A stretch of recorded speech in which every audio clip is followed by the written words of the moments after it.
Jeff Brantley.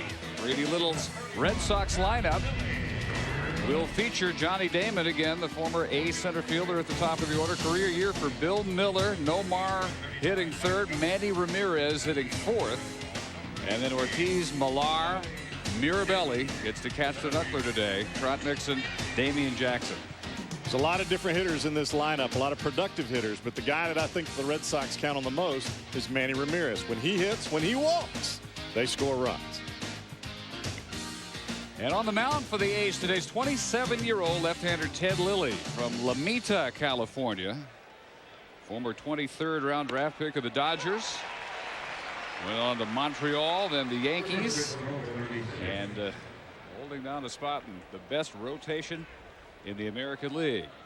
Working to Johnny Damon, who squares. And it's 0-2. Lilly against Damon. Former number 2 pick of Kansas City. Damon's .274 batting average, the highest it's been all year. He's hit at 8 of the last 9 games and takes a ball. A little bit like when he goes back to Kansas City. A mixed reaction, maybe putting it mildly, from the crowd that used to cheer his every move here in Oakland.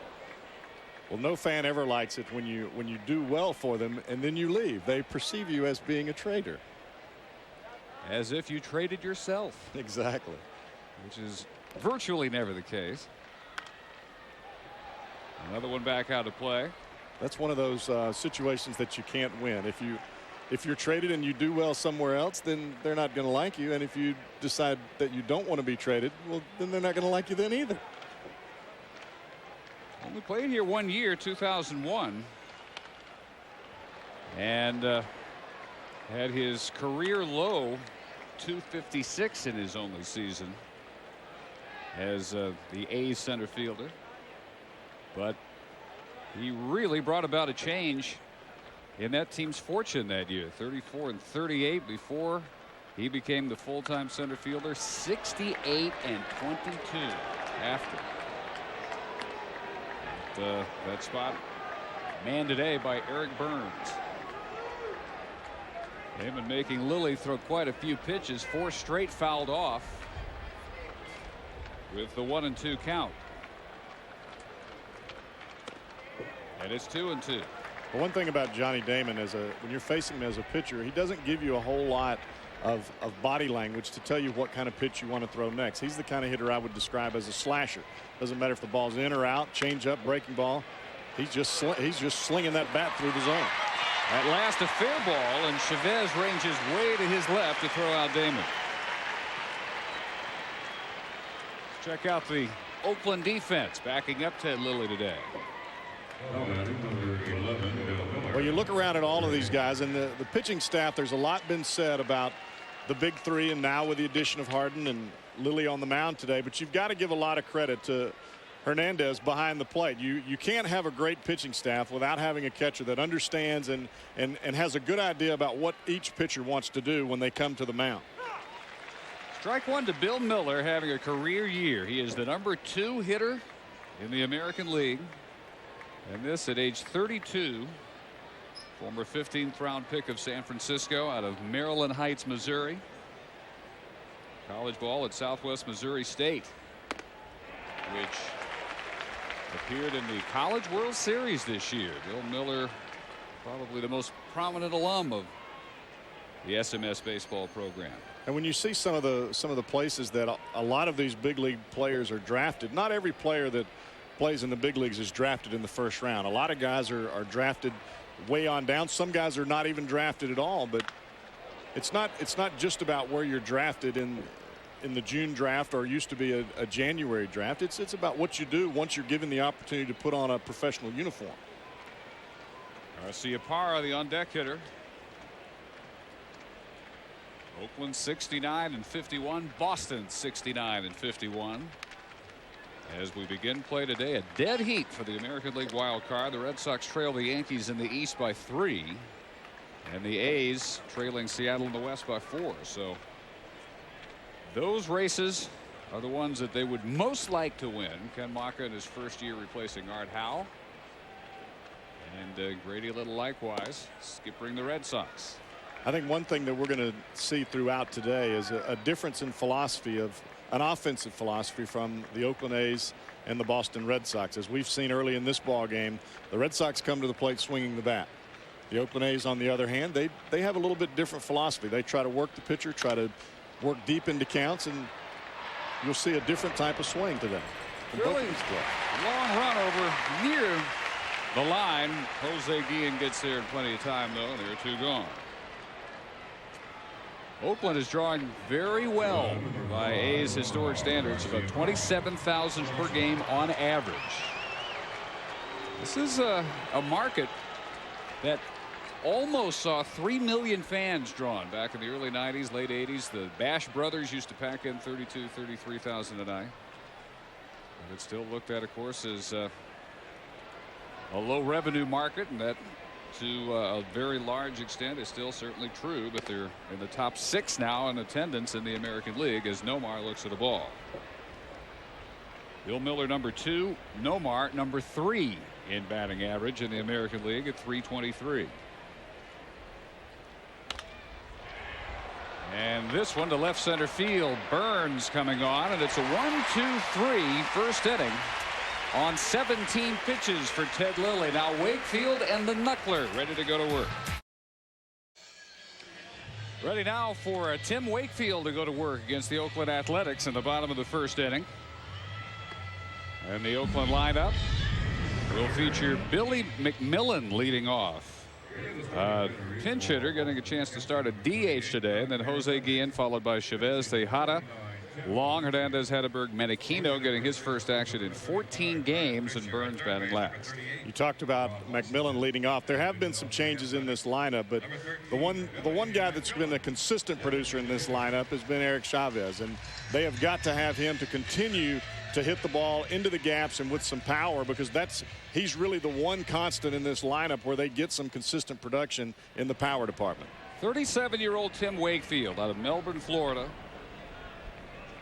11-5 last year, 9-5 this year, and has won 3 straight decisions. As his first floater of the afternoon is a strike to McMillan. Billy McMillan, a former 8th-round draft pick out of Clemson, where he left as the Tigers' all-time leading hitter for the ACC champions in 1993. Back that year, second only to the Red Sox, Jason Varitek, then of Georgia Tech in ACC batting. I can't imagine how difficult it would be on one night to face a guy like Derek Lowe or Pedro Martinez, and then the next day at 12:35 you're facing a dancing knuckleball from Tim Wakefield.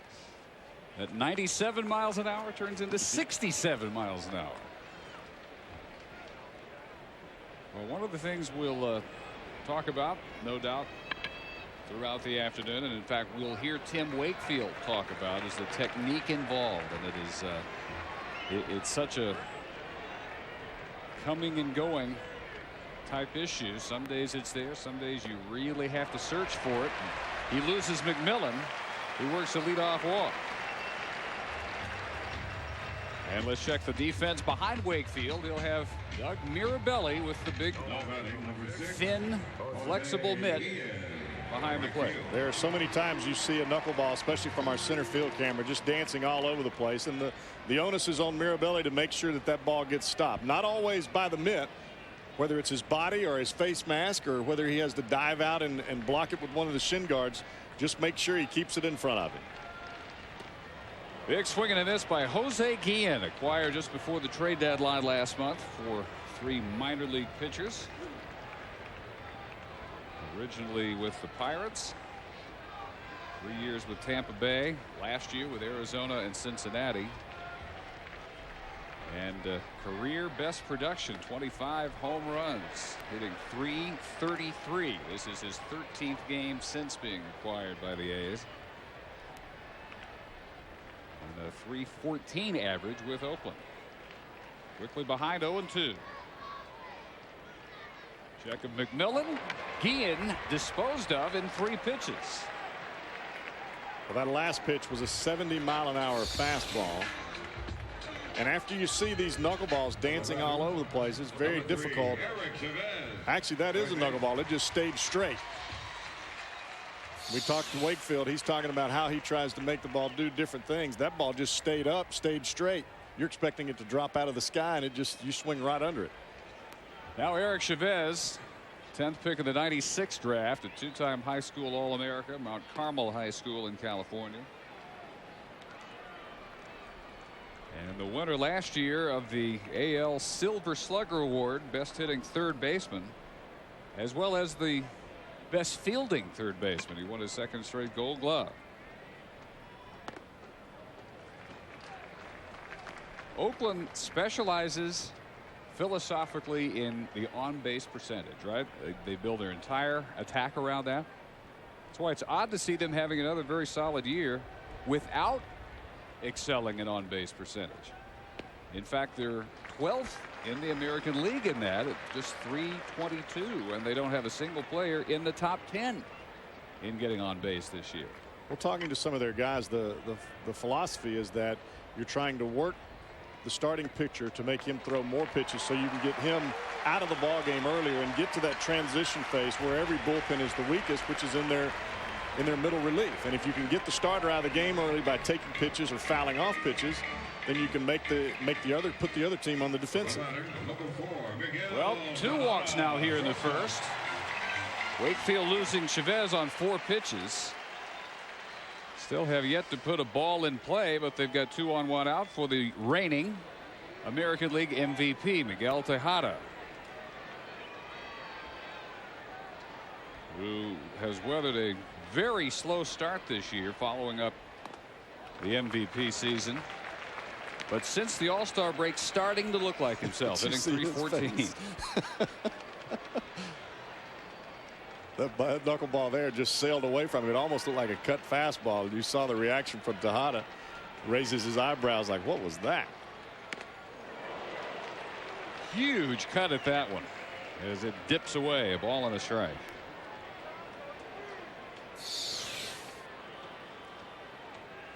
Wow. Ball gets to the plate, and it's tough. If the ball looks slow, you're trying to wait as long as you can, and then as soon as you start to swing, that ball starts to move somewhere. Little chopper, no chance to get 2, and both runners move up on the first ball put in play against Wakefield. Chavez down to second. McMillan has reached third for Terrence Long to try and bring home. You know, Dave, I've got to believe that the philosophy that the A's have, especially taking pitches early in the count, works against a knuckleball pitcher like Wakefield, unless he can throw strikes early. But you would think exactly the opposite against a guy like Pedro Martinez that really attacks the strike zone. But in game 1 of this series, it actually worked to their favor. I mean, 5 innings for Pedro, and he was out of the game with 100 pitches. Couldn't pitch any more than that, and they got to the bullpen and won the ball game. Terrence Long, former Mets first-round pick, acquired for Kenny Rogers 4 years ago here in Oakland. No balls and a strike. Long has homered first 2 games of this series. Game 1, Tim Hudson pitched, in his own words, the best he has ever pitched, outdueling Pedro, a 2-hitter. Barry Zito won Tuesday night. Last night, A's couldn't make it 3 straight, even with Mark Mulder going. Eric Lowe the winner. Tim Hudson untouchable Monday. This one will be handled by Ramirez out in left, and 2 walks do no damage to Wakefield in the bottom of the first. And momentarily, Gary will be sampling local barbecue. 5th best, 312 coming into play today. You can see where Burns shades him way to the right, and they give him left center to shoot at. Lilly strikes him out looking on 3 pitches. And let's check in with Gary Miller, if he can speak. Well, yeah, he's between bites. Go ahead, Gary. Hey, Dave and Jeff. I'm down here with Antoine Thompson, who is the chef extraordinaire here at the Barbecue Terrace. This is the best seat in the house on a glorious day. Antoine, tell me about the operation here. The operation is basically mainly for parties, a party between 70 and 50 people who rent it out. And we have the best place here, and they know it, so they come down. We have the food ready for them, like, you know, barbecue burgers, barbecue hot dogs, barbecue sausages, whatever they require, you know, and I make it to the best of my abilities for them just to make them happy. Now, you're only a foot over the outfield wall. Have any balls ever come in this grill? Yeah, still land in the grill a lot. I have a few balls at home with the grill markings on them. You know, when a player, whoever player hits it, he comes over here and signs it for the automatically. Okay, you got anything for me? Yeah, I have a veggie burger here for you. I have a regular beef burger for you. I have some Polish sausages that I grilled with a little bit of my purity sauce. Okay. And I have Special sauce, guys. We'll let you know how it is. There you go right here. Okay, Jeff would like cheese and chili. I'm going to go with mustard, lettuce, and tomato, please. 1-2 to Ortiz. Lily, yeah, that's what I was afraid of when we first went to Gary. He might be in mid-bite. So Gary always out gets just the right. food. He always gets the food. And it never seems to make its way up here, does it? You have to work on that. Red Sox being kept off balance by Lilly. Retired the first 4. Seeming to have a difficult time picking it up. Every ballpark has its own little niche of specialty products, and I can guarantee you every fan that comes in here, they know what they like and where they can get it. I don't know if we're going to dislodge Gary from the best seat in the house out there. Maybe the last we see or hear from him today. Can't blame him. Ortiz, originally with the Mariners, lost it as a free agent in January. Breaking ball just missing. Kevin Kelly calling the balls and strikes today. It's 3-2. You can see Ted Liddy starting to walk towards first base, expecting to get this call. That's just a little bit out. I'd like to have it, though. Ortiz hitting just .214 against left-handed pitching, but he works a walk and is the first base runner allowed by Ted Lilly today. Tomorrow night here on ESPN, 10 Eastern, 7 Pacific, these same Red Sox, Nomar, Manny and company, looking to stay alive in the American League postseason race. They'll visit Ichiro and the Seattle Mariners. Friday Night Baseball, ESPN 10 Eastern. For more, you can log on to ESPN.com. Jeff Suppan scheduled to go against Jamie Moyer. This is definitely a tough 14-game stretch for the Boston Red Sox, playing here in Oakland, having to go to Seattle, and then when they get back home, they've got 7 games in the reverse. They've got 3 against Oakland, and they've got 4 more against Boston, or against Seattle. Kevin Millar, interesting story, signed by Florida out of the Independent Northern League. St. Paul Saints, undrafted out of Lamar University in Beaumont, Texas. One of those stories where family ties played a big part in Kevin getting a shot. Sam Hughes, who was an opposing player for Louisiana Tech, also happened to be the son of Marlins scout Gary Hughes. He recommended that a Northern League scout take a look at Kevin Millar. So he played 1 year at St. Paul. Marlins bought him for all of $3,000, and 5 years later, Kevin Millar was in the major leagues. There was a lot of trading and finagling going on with Theo Epstein, trying to make sure that Millar stayed on this ball club during the wintertime. And you can see Millar, he's a different character now, and you see him wearing, it looks like he's wearing sunglasses while he's hitting, and all that's doing is trying to keep the glare out of his eyes so he doesn't have to squint so much as the pitches come to the plate. Kevin will turn 32 next month. He's already tied his career high 20 home runs. One of 5 Red Sox hitters already at 20 homers, and that's tied a club record. Just missing again. 3-2.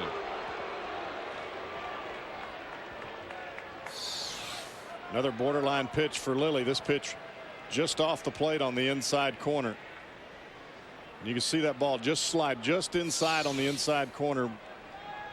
Not going to get that call. Every pitcher wants to get it. It sure looks like a strike. Not happening. This, by the way, is a Quest Tech Park. And the 3-2 fouled off.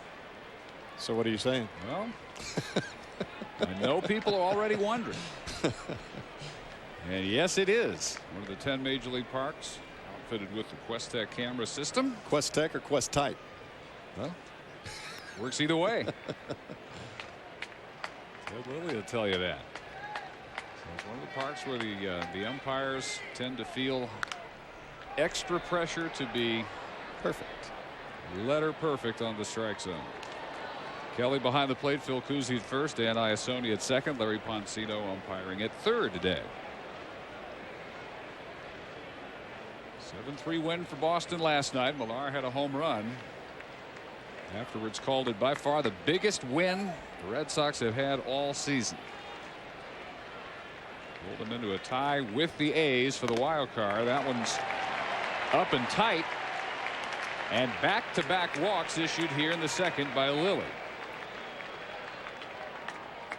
I think Menachino's coming in to talk with Ted Lilly just to give him a little bit of reassurance. Hey, forget about what's going on behind the plate. Borderline pitches, well, you still got to be able to make pitches and get outs. A lot of pitchers get out there and get frustrated a little bit when they don't get the pitch that they expected to get. They let it get to them a little bit. Don't throw strikes. A's pitching coach Rick Peterson. We'll watch Lilly now try to get a ground ball off the bat of the catcher Doug Mirabelli. Wakefield's personal catcher for the 39th straight start and the 41st in the last 42 Wakefield has started. Former 5th-round pick out of Wichita State, where he was a 3-time All-America, played on the 1990 National Championship Shocker baseball team. 5 years with the Giants. And coming back here to the Bay Area with the Red Sox. Ball and a strike.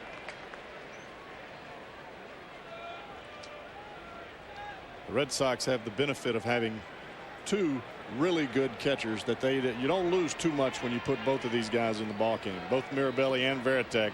Varitek probably the better offensive catcher, but both of them really good behind the plate. I don't know of any pitcher on this staff that wouldn't want to throw to either one of them at any given time.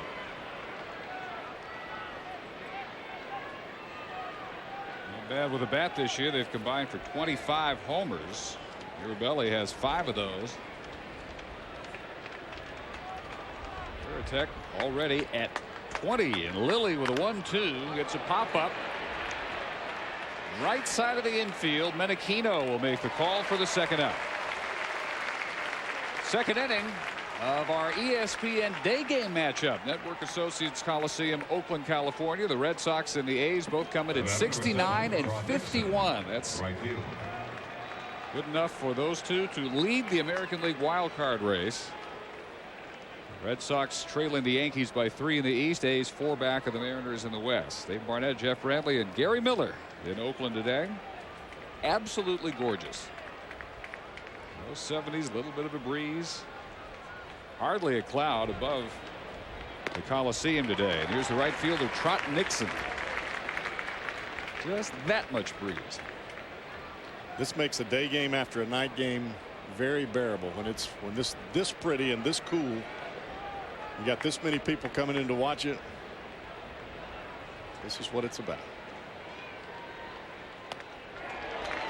0-2. Nixon, a quarterback at North Carolina State. High school player of the year nationally in baseball. And had signed to play football with the Wolfpack, but then signed with the Red Sox the day before classes were to start, and they kept him out of the pads and helmets and got him into their organization.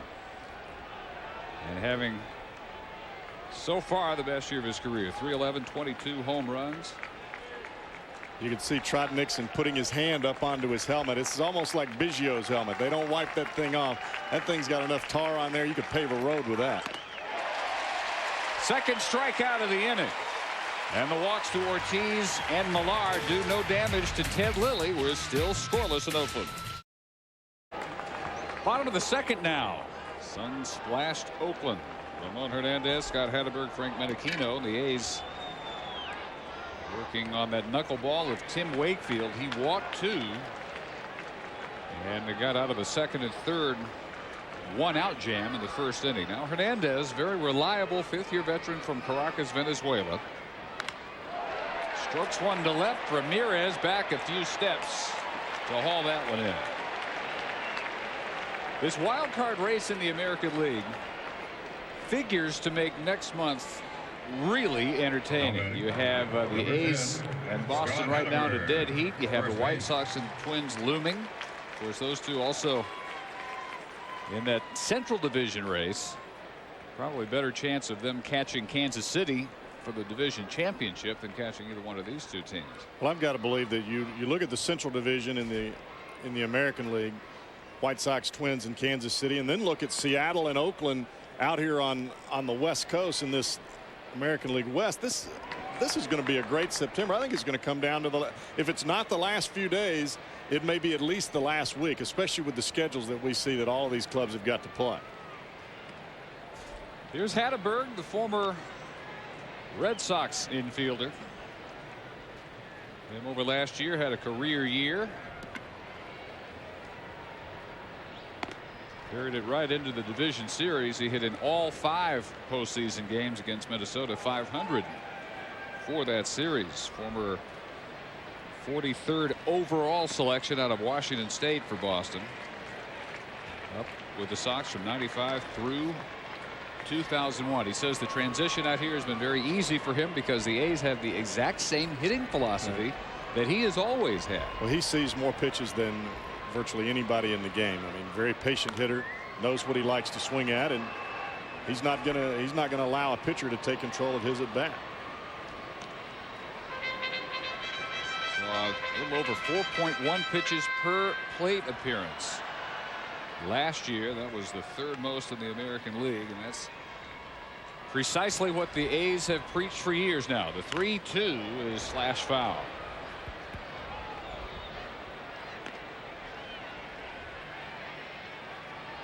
And you look at this guy and you wonder, how can you be aggressive and still be aggressive to hit the ball like we see Garcia Paredes, but be patient enough to take that many pitches.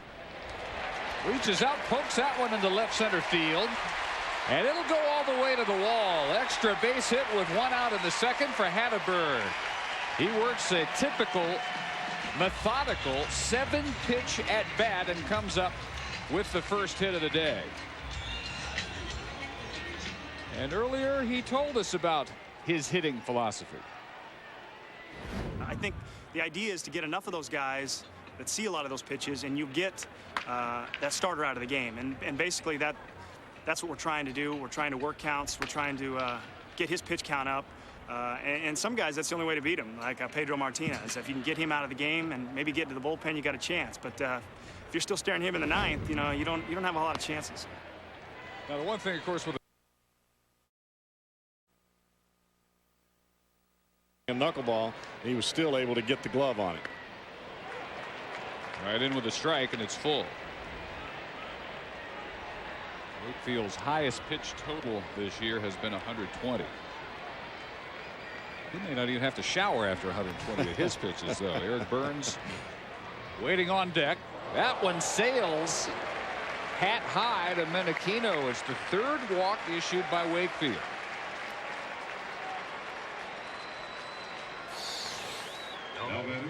Number 22, Eric Burns, center field. Good news is you really have to work to get hit. Well, you see Menachino, he had to wait until the very last second to get out of the way. If that's a 95-mile-an-hour fastball, we're calling the paramedics. Eric Burns, 8th rounder 5 years ago out of UCLA. And a strike. Burns, each of the last 3 years, part of the year AAA Sacramento, part of the year here in Oakland. And the 14 games since the All-Star break after a very promising first half of the season, hitting .093. Hatteberg after his double at second, Menachino at first after the walk. A little tight, a ball and a strike. Well, Burns is a guy that basically he made his own way into the lineup by just playing very aggressively, a lot of hustle, energizing this ball club. And it was at a point in time, especially early this season, that they needed some renewed energy, especially with Jermaine Dye out of the lineup. First part of the year, he was smoking at a 22-game hit streak, one of the longest in the American League, from May 8th to June 1st. Since the All-Star break, Eric Burns just 4 out of 43, and the average is down to 273. Hit for the cycle late June. Since then, 0-99, 9 for 91.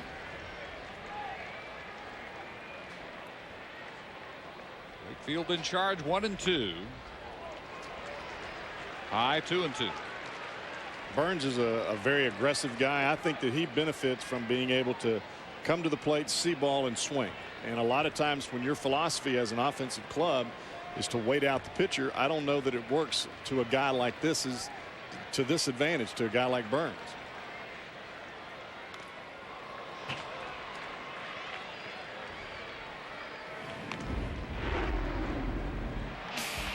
But you can watch Eric Burns. I mean, when he hits the field, he's running, he's hustling, he's diving, he's trying to get from one base to the next, absolute full speed. We've seen him time and time again go and run and dive and run into the wall. And the folks in Oakland, I think they love to watch this kid play the game just because he's an energizer. Sky high to left field. Andy Ramirez has the second out. And just as the first inning developed, with the A's getting 2 on with 1 out. That inning they couldn't get McMillan and Chavez to advance, and here in the second, still Hatteberg down at second and Menachino at first, as McMillan will hit for the second time. He led the game with a walk, made it to third, but no further.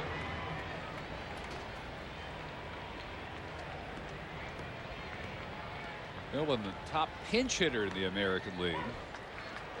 9 pinch hits, 4 doubles.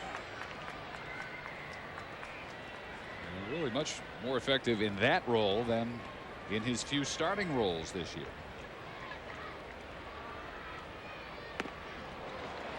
Not getting cheated. But in order to be effective as a pinch hitter, you've got to have some type of consistent ABs. It may only be 1 or 2 playing days during the week, but you've got the manager's got to get you out there to let you see the baseball. Otherwise, when you come in to pinch hit, you're not going to be good. That one goes a long way toward the mezzanine. Well foul, though. Crowd still coming in. This is going to be one of the better day crowds, I think, the last several years they've had here. They always talked about Oakland and San Francisco not being able to draw together. Either one or the other was going to be able to draw. Well, this year, guess what? They're both drawing. Yeah, the Giants lead the National League about 40,000 per game, and the two franchises together almost 70,000 a game between them. Oakland in the top 6 in attendance in the American League. I still believe you put a winning product on the field, people are going to come and watch you play. McMillan down on strikes into the second straight inning. The A's leave 2 against Tim Wakefield. Just make out the Bay Bridge, San Francisco in the distance. On to the third inning now. Number 9 hitter Damian Jackson goes after the first pitch and bloops it into short right field. Backing out is Menachino. Gary Miller, you must know somebody to get the seat you're in right now. Well, Dave, it's kind of hard to make out what's going on down there, but we're at the top of Mount Davis, the area they filled in for the football team. And now over my left shoulder, that's downtown Oakland. We're at the very top of the stadium, and if you look to my right, you just saw it there leading into our inning. That's San Francisco downtown. You saw the Bay Bridge leading in there. The Needle Point building, the Transamerica Tower, that's all just beyond the left field scoreboard here, as we're way on top of the stadium. The Euchre seat, I believe that's generally known as, where Gary is on the very top row of the upper deck, added when the Raiders moved back here from LA. And this is where Gary is, way up here in the top of the stadium. You're right about having to know somebody. They just don't pretend that they know you when you get a seat up there. How big? I wonder how big the players look from up there. They must look like they're just minute. It's a good thing Gary's wearing yellow, or we would never spot him up there. Damon grounds out to Menachino. 2 gone in the 3rd. That's what Gary is looking at from that top row seat. Now, on a football game, I can understand, but baseball, you can't even tell what's going on. Not that bad a seat, actually, for football. I've got to be able to see the pitch. Well, good luck from up there. Yeah, no kidding. That's why nobody's up there. Bill Miller, fly to right his first trip. Number 2 hitter in the American League. This guy that you've been a fan of for a long time, and it's not that he wasn't known before, but I think he has redefined his capabilities this year. A lot of people have become aware of just how good a player he is. I've always loved just his tenacity and the way that he goes about playing the game, but being a switch hitter and the way that he swings the bat and combine that with his defensive prowess, this guy brings the whole package. Having a great month of August. It seems to get better every month. 341 this month. I mean, he hits with power from both sides of the plate. It's kind of rare this day and age. His career high was 10 homers. He's got 14 with about a month and a half still to go. That one's hit well left center, back on the track to haul it in is Burns. And robbing Bill Miller of extra bases. It's a 1-2-3 inning. Coming up on our inside pitch, Tim Wakefield on the art of the knuckle. Tim Wakefield now with our inside pitch, the art of the knuckleball. If you're going to tell a kid how to throw a knuckleball, how are you going to tell him to hold it? Well, first of all, I just show him the grip, which is done. I put 2 fingers inside the horseshoe, hold it with my thumb and my ring finger. And when you let it go, you kind of let it go with your thumb and ring finger and then guide it out with these 2 fingers. And the whole objective is basically to throw it without any spin. And that's what gets the most movement out of it. I try not to hold any seams because I feel like when I throw it, if any of my fingers are on the seam, it's going to catch and it's going to tumble out of my hand. That's one thing I don't want to do. I just try to make it move. In certain situations, depending on the game, I may try to make one move away from a left-hander or make one go down as quick as possible. I like to change speeds with it. Obviously, pitching is trying to mess with the timing of a hitter, and I try to make 3 pitches out of 1 pitch by throwing a normal one and maybe taking a little bit off or adding a little bit onto one. My first key is to try to throw the ball without any spin, and then I try to make adjustments after that. And I think the biggest key is if my catcher's having a hard time catching it, then I know it's moving pretty good. That one moves right down below Jose Guillen's bat as Wakefield goes to work against Guillen, Chavez, and Tejada here in the 3rd inning. Did you ever mess around with a knuckleball at any point in your career? I think every kid that has picked up a baseball has messed around with throwing a knuckleball.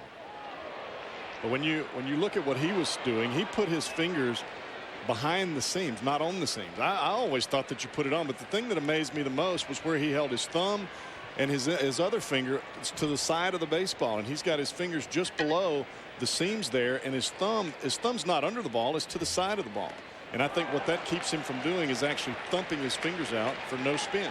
You know, that's what he tries to say is I don't want the ball to spin. I want it to just move, just bare, not at all. He has worked with both the Necros, and one thing that he noticed from Phil comparing notes is that Phil Necro does hold his right on the seams. I don't know which is more preferred. I mean, whatever works for you, I guess. Well, it really doesn't matter. I think these guys, I think all of these guys have kind of a little unique fraternity, and they all have a little different way by which they go about throwing the knuckleball. But the bottom line is making the thing move, and like Wakefield was saying, so the catcher has a hard time catching the ball. Because if the catcher can't catch it, I guarantee you can't hit it with that little round bat. Chavez walked his first trip on 4 pitches. There always seems to be at least one knuckleballer. Sometimes it looks as if the fraternity may die out, but it hasn't happened so far. Do you ever think that might happen, that there will come a day where no one remembers enough about it to actually have a major league caliber knuckleball? I think that there will always be guys that are trying to throw a knuckleball, and you can see Wakefield walking behind the mound right now. He is highly frustrated after throwing a pitch like this, and the ball is not a strike. He thinks that's right on the money, and you can see him freeze. He snatched the ball back from Mirabelli when he threw it out there, and when your ball moves as much as Wakefield's is today, that's not the easiest of pitches to call balls and strikes with. That one he gets. It's almost identical to the previous pitch. The bad part about throwing a knuckleball is when the catcher can't catch it and the hitter can't hit it, it's tough for an umpire to call it. Chavez comes up with the base hit down the left field line with one out here in the third. He's aboard for Tejada. Tomorrow, the 2003 Little League World Series gets underway with 3 games out in Williamsport. First at 3 Eastern on ESPN2, Talmadge, Ohio against Saugus, Massachusetts. And then on ESPN2, Curaçao against Tokyo, Japan at 5 Eastern. Finally on ESPN at 7 Eastern, it's Boynton, Florida taking on Richland, Washington. Always fun to watch the Little League World Series. Here's Tejada. He bounced to the mound his first time. Bottom of the third inning, 1 out and 1 on in a 0-0 game. You talked about earlier when we were talking before Chavez got that hit, that will the knuckleball become extinct? I think every big league pitcher somewhere along the line in his career, you hurt your arm or you lose your fastball, that's the first place you go. Well hit. Hooking down the left field line. And foul. Boy, but the distance was never a question. A little too far out in front of this one. You could see that pitch. It was up in Tejada's eyes, but it was actually close to his face. He gets his hands inside that ball really well. And Tejada will tell you he really likes to drive that bottom hand to the baseball. That's where he gets his power from. Out in front again, and it's a ball and 2 strikes. Miguel Tejada signed by Juan Marichal as a 17-year-old, 1993, out of the Dominican Republic.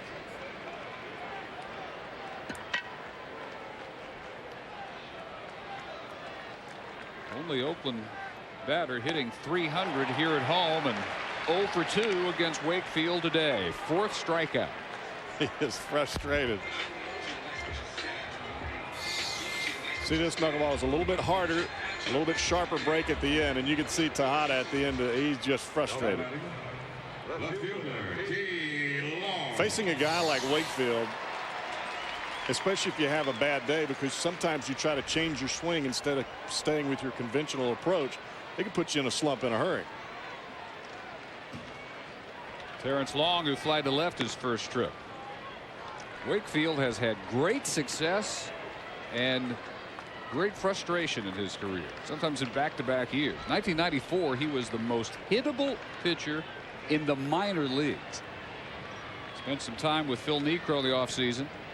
And the next year, 95, he was almost the most unhittable pitcher in the major leagues. It's just kind of the nature of the art, I suppose. Well, dealing with that knuckleball, this is not the most consistent pitch. And pitching is about being consistent in how you move the ball at the plate, and if you can't make your knuckleball consistent and that's what you count on, you're not going to be consistent. Nice stop. Hard hit ball. Millar has it, and the 1-out single by Chavez. All the A's manage here in the third. We're still scoreless.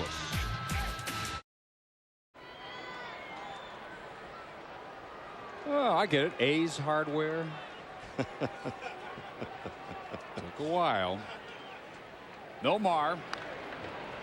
Manny Ramirez, David Ortiz in the 4th inning. A's have managed only back-to-back walks in the 2nd off Ted Lilly by Ortiz and Millar. Garciaparra fly to center his first trip. You have the contrast of Hatteberg, who will generally see more pitches than anybody. Nomar quite the opposite, goes right after the first thing he likes. Long Able to run that one down and left. Well, that's the part about if you have a team-wide philosophy. Let's say you have a guy like Nomar Garciaparra who likes to swing at the first pitch. What are you going to tell him? Take it?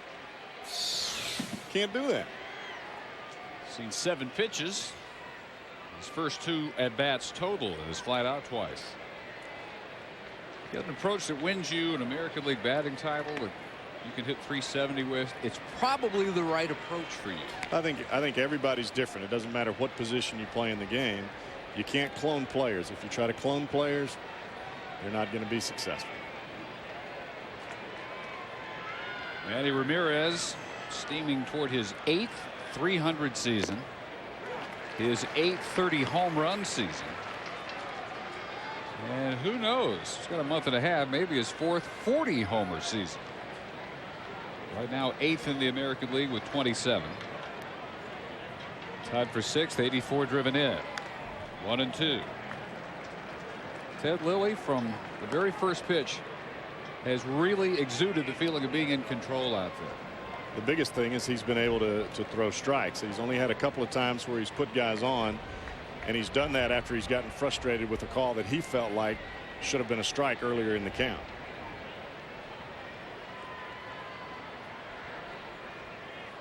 Here's the 1-2. Just missed at the knees. Lilly coming into this season just 10-14 in his career, and his ERA was up near 5. ERA is not much different, but in the last 3 or 4 turns through the rotation, he's starting to really blend in. That one's off the heel of the glove of Chavez, and finally the Red Sox have managed to hit. Hard hit ball by Ramirez. Chavez tried to backhand it along the line. Even if he picks it cleanly, it's a very difficult throw. This ball's a cutter trying to get in on Manny. He gets his hands through the zone in a hurry. That one-hop backhand, that's a difficult play, especially when you're having to move away from you. Chavez, we talked about his ability with the glove. He doesn't miss too many. First hit of the day for the Sox. Well, little bit of indecision. That will get Ramirez down to second. Anytime that you see a batter, if he raises his hand or if he looks like he's backing out of the box, it's the pitcher's natural reaction to slow up. But if the home plate umpire does not call time, guess what? Time is not given.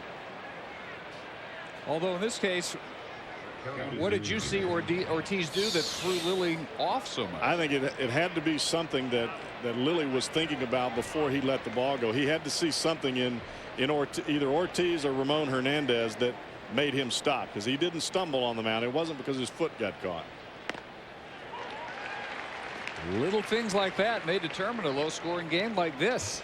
We'll see. Ramirez in scoring position for Ortiz. Well, you talked about Lilly pitching better as of late. I think a lot of that has to do with the fact that they've got another number 4 in Harden, and he's pitched very well. It turns up the heat on a guy like Ted Lilly. There's only so many spots in that rotation. Rich Harden has sent a jolt through the entire A's rotation, and Billy Beane, the GM, saying the best prospect they've brought up, including Hudson, Zito, Mulder. Little bluff down at second base. The effect it's had on Lilly, who's to say how much Harden's presence has played in his last 4 starts, but it's undeniable. His last 4 turns through the rotation, Lilly's ERA is .279, a little over half what it is for the year. And this for a guy getting the 3rd lowest run support in the American League. He's getting fewer than 4 runs per game scored behind him. So he's used to dealing with very little margin for error, and he retires Ortiz. 3rd strikeout. Let's check in with Gary Miller. Dave, there's a big fundraiser going on for juvenile diabetes today. They've got players' wives handing out root beer floats in there, and then they also have this bull riding. Jeff, are you nervous? Yeah. Now, let's see you get up on there, and then we'll talk to you afterwards if you can speak. Okay. They go for $2 a pop on this bull. And I think he's going to be grateful he has that helmet on.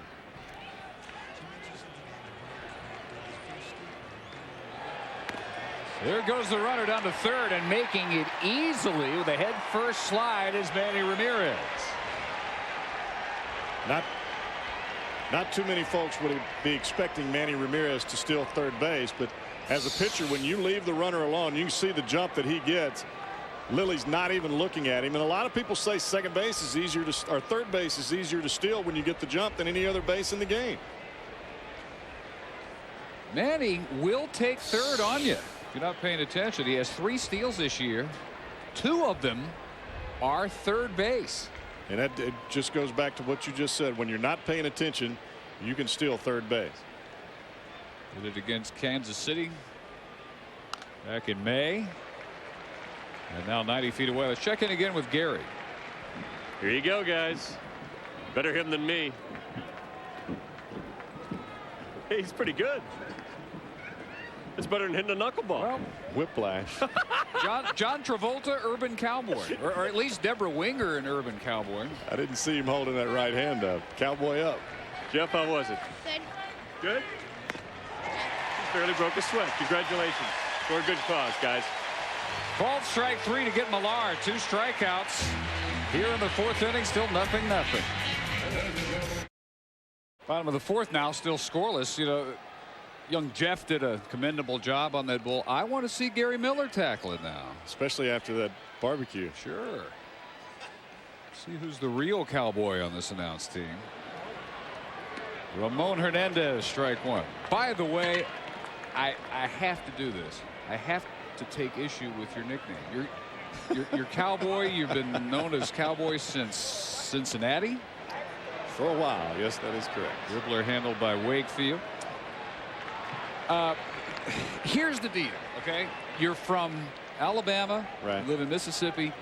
No one from Texas, or for that matter Oklahoma, will ever acknowledge anyone from a state east of Texas and Oklahoma as a cowboy. That's by definition. We call our big expansions of land farms, and you call them ranches. I call you the farmer. That's the yeah. The Can't farmer. call you cowboy. Sorry. Hey, I didn't make up the nickname. Lenny Harris did. Well, if Gary won't go down on the bull, you're dismissed for an inning or 2. Okay. You can earn that nickname back. That'd be all I need after back surgery. Get down there and blow the rest of my body out. If 14 years in the big leagues wasn't enough. Well, the offer is open for the rest of the day. The mood should strike you. One of the better knuckleballs we've seen from Wakefield. Floats in for a strike. Starts about helmet high, ends up knee high to Hatteberg. He has still the only extra base hit for the A's, a 1-out double in the 2nd. The only other hit was a 1-out single by Chavez in the 3rd. That one stays up around the bill of the helmet, and it's 3-1.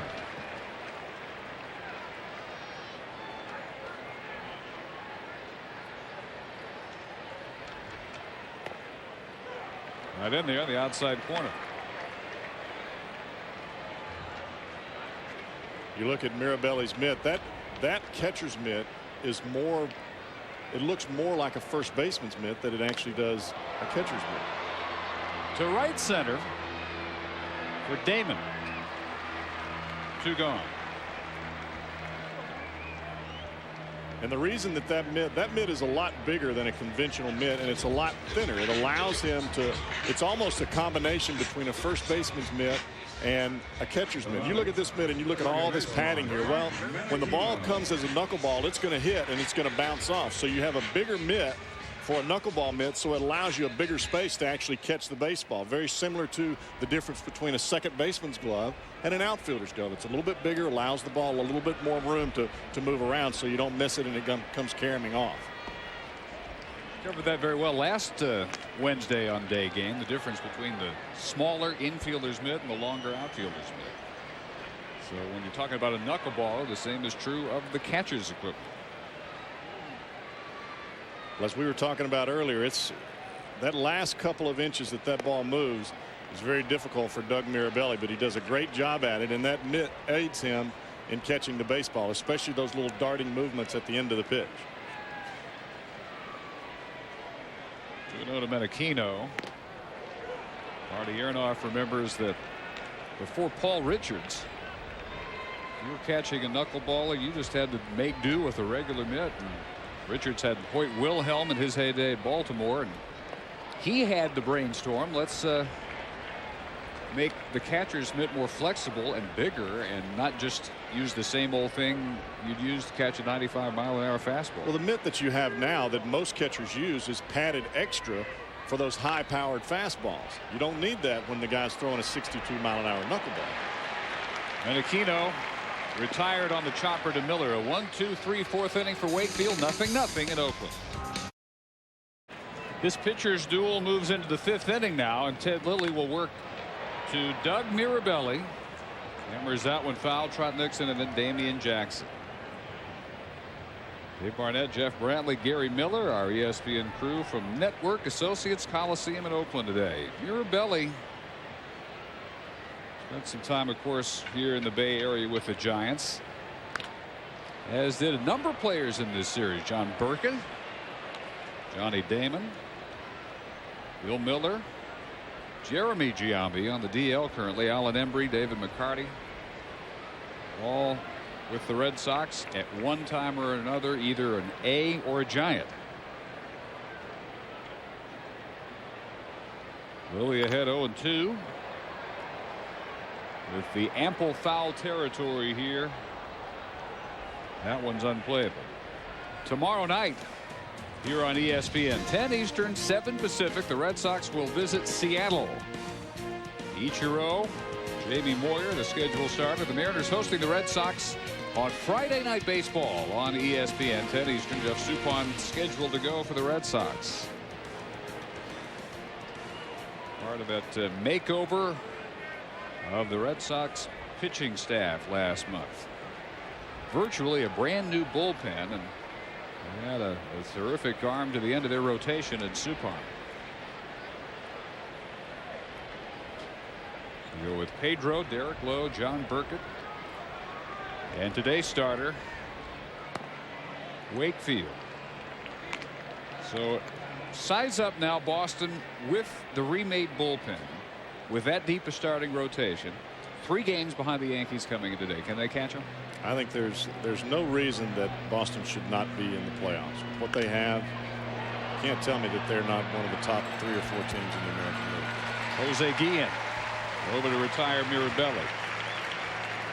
Thing is, somebody's going to miss out on this game of musical chairs in the American League. You have the Yankees by 3. Every year now, I think this is 6 straight years, the AL East has looked exactly that way, 1 through 5 in the standings. 69 and 51 also for Oakland.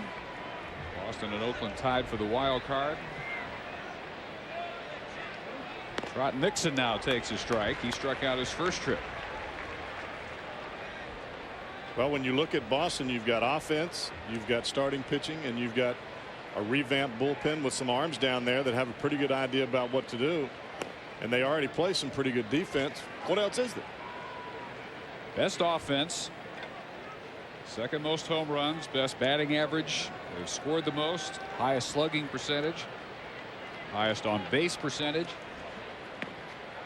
Get into a series with them and you get Pedro in game 1, Derek Lowe in game 2.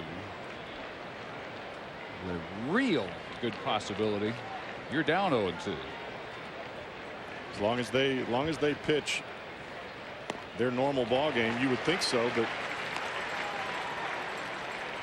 looking at this series, they put Pedro out there in game 1 and he lost to Hudson. He didn't pitch that badly, but he simply wasn't up to Hudson's level that night. Hudson says it's the best he's ever pitched, a 2-hit shutout against that level of offense. And Nixon strikes out for the second time. That's 5 for Lilly. So Monday night it was a masterpiece by Hudson in just 93 pitches. 4-0 win, followed Tuesday with a 5-3 victory behind Gary Zito. All of those runs that Burkett gave up were in the first inning. After that, he pitched very well. Last night, Lowe over Mulder. And you can see in this ball game, Derek Lowe pitches 5 innings. They went to the bullpen. ended up being fine. It's a lot of difference coming out of the bullpen with nobody on base and just having to pitch an inning than coming into a ball game in the middle of the 6th or the 7th with runners at 2nd and 3rd, and expectations are to perform some magic. High chopper. Tejada makes it a 1-2-3 5th inning. Lilly and Wakefield matching zeros this afternoon on ESPN Day Game. The 5th now. 0-1-0 Boston, 0-2-0 Oakland. Eric Burns fly to the left. He'll be followed by the top of the order Billy McMillan and then Jose Guillen. The A's try to solve the knuckleball of Tim Wakefield. They have managed just a double by Hatteberg and a single by Eric Chavez so far. Wakefield with 4 strikeouts.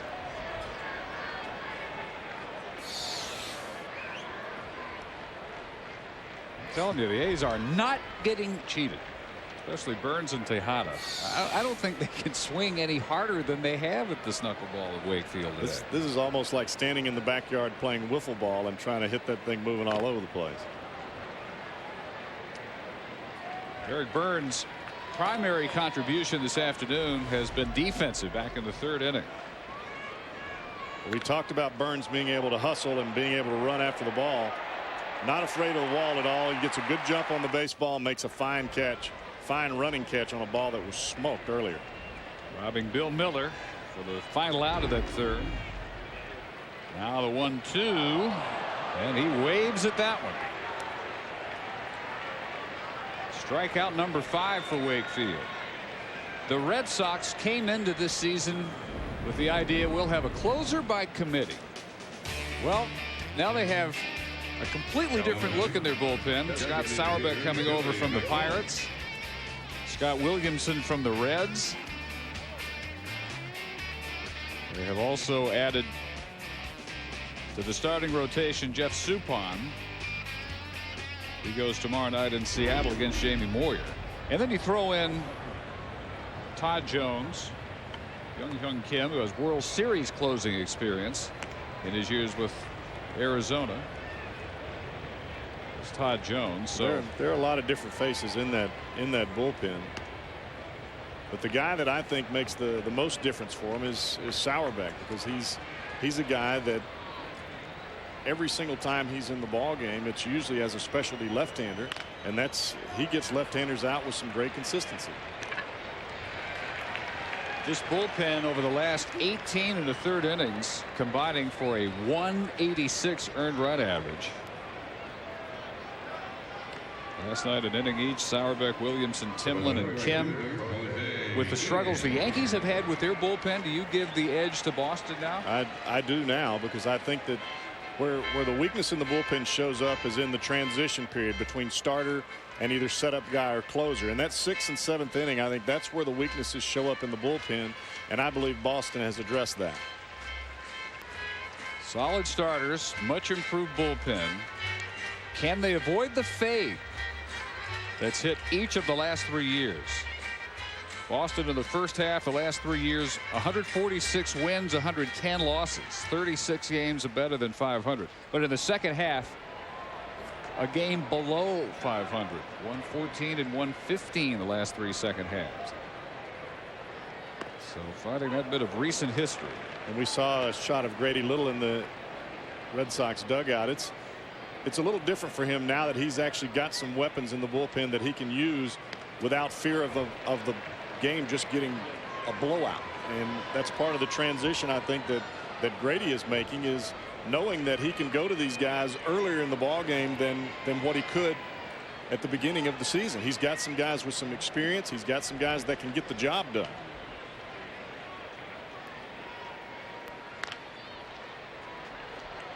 That is just foul, handled down the line by Miller. Monday night when Hudson outpitched Pedro Martinez, that was the first time 7 of Pedro's new Boston teammates had ever seen him lose. His first defeat since May 9th, covering 12 starts, 5 wins, 7 no decisions. He doesn't lose much. Yeah, and his 1-loss record this year is not going to be up to his usual standards, but check the ERA. That'll really illuminate how many no decisions he's had. No play for Nomar over in the hole, and Guillen is aboard with 2 outs. This is one of those plays that for any shortstop, especially with Guillen running, you've got to get the ball and try to get it into your hand, into your throwing hand as soon as possible. It's almost a do or die play, very similar to the third baseman coming in and having to barehand a baseball. It is a base hit. After striking out his first 2 trips, now Jose Guillen 1 for 3. Before that, all 9 pitches Guillen had seen were strikes. This one hit well toward the corner, and it is fair. Guillen will be held at third on a double by Chavez. Second and third, 2 outs here in the 5th inning. And the MVP making his way to the plate. You see Chavez, he's not waiting around for any pitches. He sees a pitch up in the strike zone that he can handle, and he hammers it into that right field corner. Ron Washington with Tejada coming up. Wanted to make sure that the inning didn't end with Guillen being thrown out at the plate. So the brakes went up on Jose. Chavez now 2 for 2 with 2 of the 4 Oakland hits. Tejada has bounced to the mound and struck out his first 2 trips.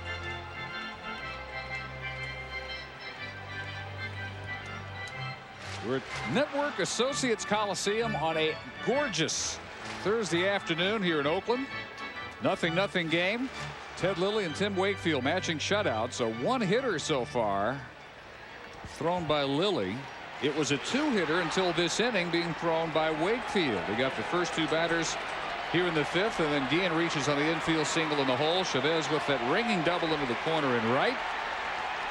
And here's Tejada, who looks at a strike.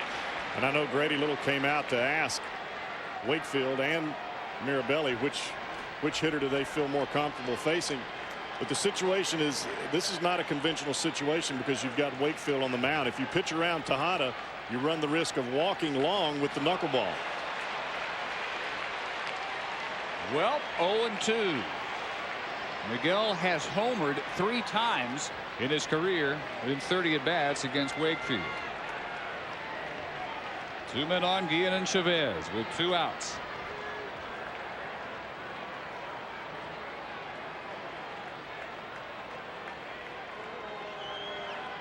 So far, a day for the starting pitchers. Up the middle, it will fall in right center field. And it's 2-0.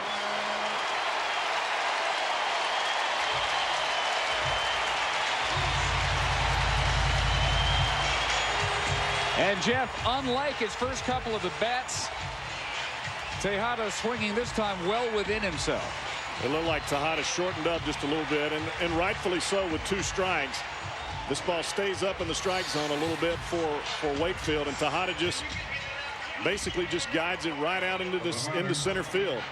We saw a couple of swings early from him, really trying to come out of his shoes. This ball he just slaps right back up the middle. On an 0-2 pitch. Guillen made this inning possible with that infield single, also on an 0-2 pitch. And the shutout for Wakefield lasts 4 2/3. Terrence Long 0 for 2.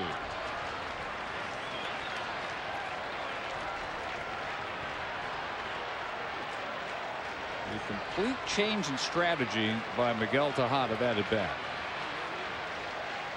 And that's really what you want your number 4 hole hitter in the lineup to do, is be there to drive in runs when the situation presents itself. Here goes Tejada down to second without a throw. Scoring position for Long, who has 48 runs batted in for the year. Miguel yet to be thrown out this year. We saw Manny Ramirez steal third base earlier against the Red Sox, or against the A's, and you see Tejada running there. Very difficult for Mirabelli to be able to get something, get a throw to second base with that knuckleball coming in there so slowly. Tejada last night 3 for 3 after a 7-game slump, 4 for 26.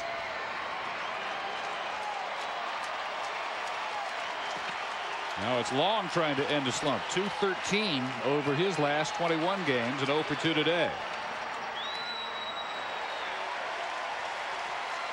Long is aboard. All this with 2 outs here in the bottom of the 5th. 4 straight have reached against Wakefield. That's to me, that's one of the toughest situations to hit in, especially facing a guy like Wakefield, because you know you've got a runner out there in scoring position. And Tejada did the same thing, just being patient and getting a ball that he could put into play and not trying to overswing.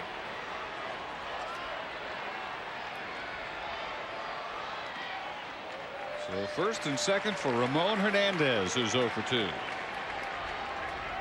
And another slumping Oakland hitter, 203 over his last 37 games, dropping down to 254 for the year.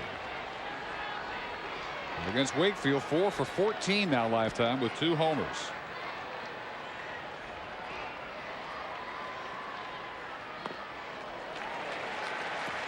(2-0) action for Boston.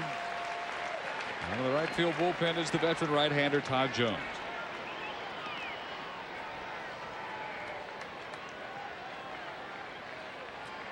Oakland, the best home team in the American League, 42-19. And yet Tuesday was the first time in over a month since June 24th that Ken Macher's team would have had a playoff berth if the season had ended that day. Still 4 behind the Mariners, tied for the wild card lead with these Red Sox. 2-1 to Hernandez. And we've seen Wakefield pick a couple of times. Just then we saw him pick to Tejada.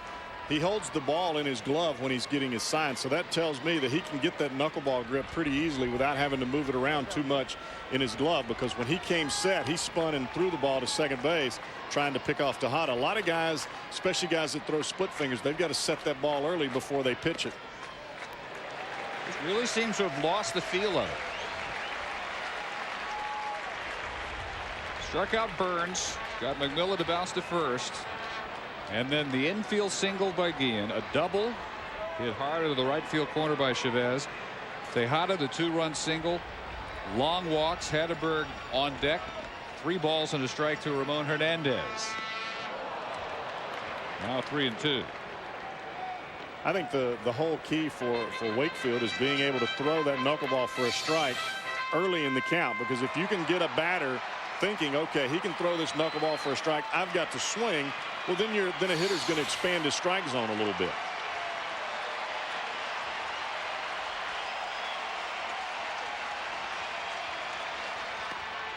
Called strike 3. Wow.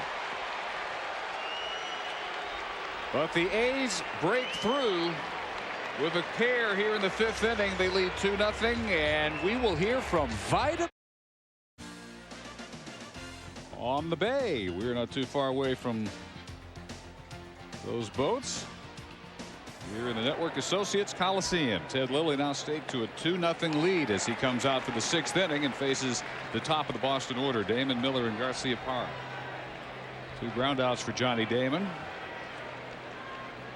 Center fielder here 2 seasons ago. We'll see how Lilly reacts now, having sat for quite a while during that extended Oakland bottom of the 5th inning.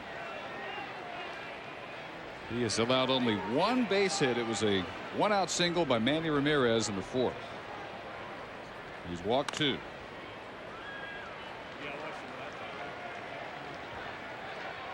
Let's see that swing there from Johnny Damon. Anytime that you take a swing like that, you're definitely looking for a pitch that's away from you. Lilly got that pitch up and in, and all Johnny was trying to do was just fight it off.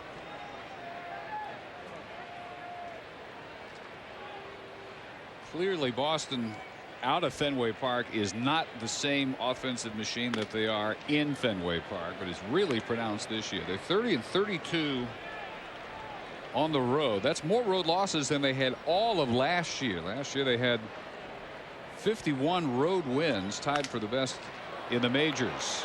They've broken the bat. Tejada a step ahead of Damon. Let's check in with Gary Miller. All right, thanks a lot, Dave. An honor to be here with an Oakland legend. He actually works for the Giants now, Vida Blue. Vida, tell us why you were here today for the Juvenile Diabetes Research Foundation. Well, it was mud old-fashioned root beer scoop based. I ended up scooping ice cream and making root beer floats for a lot of the fans, and it's nice to be able to come out and give something back to the local community. And even though I do work on the other side of it in official capacity for the Giants, I felt compelled to come out here and have some fun today. It's been a long time since we've seen you pitch, but you still look like you could throw. But we're reminded of you every time Dontrell Willis pitches. Absolutely, and I think he's a lot more advanced than I was at his age right now. And he throws hard. The high leg kick is good, but I don't know. I think he'll go a long ways. And he's refreshing for baseball. You get a chance to see him next week when he comes to the Pac Bell. When the Marlins come play the Giants, I'll be right there. And I want to meet him. Okay, he's seeing a great pitch game today too, guys. Dontrell Willis from Alameda, too far from where Vida Blue was such a great story in the early 70s, especially. Now, Vida Blue says that Dontrell Willis is more advanced than he was at that age. Vida Blue is the youngest opening day starting pitcher in the history of the franchise. 21 when he started 1971 opening day. Pretty good compliment. Big part of those Charlie Finley early 70s A's who reeled off back-to-back World Series championships before Vida moved to the other side of the bed. You've got to believe somewhere in the top of this order that if Damon couldn't get on, then you've got to get Miller on base somehow so you can set the table for Garciaparra and Ramirez.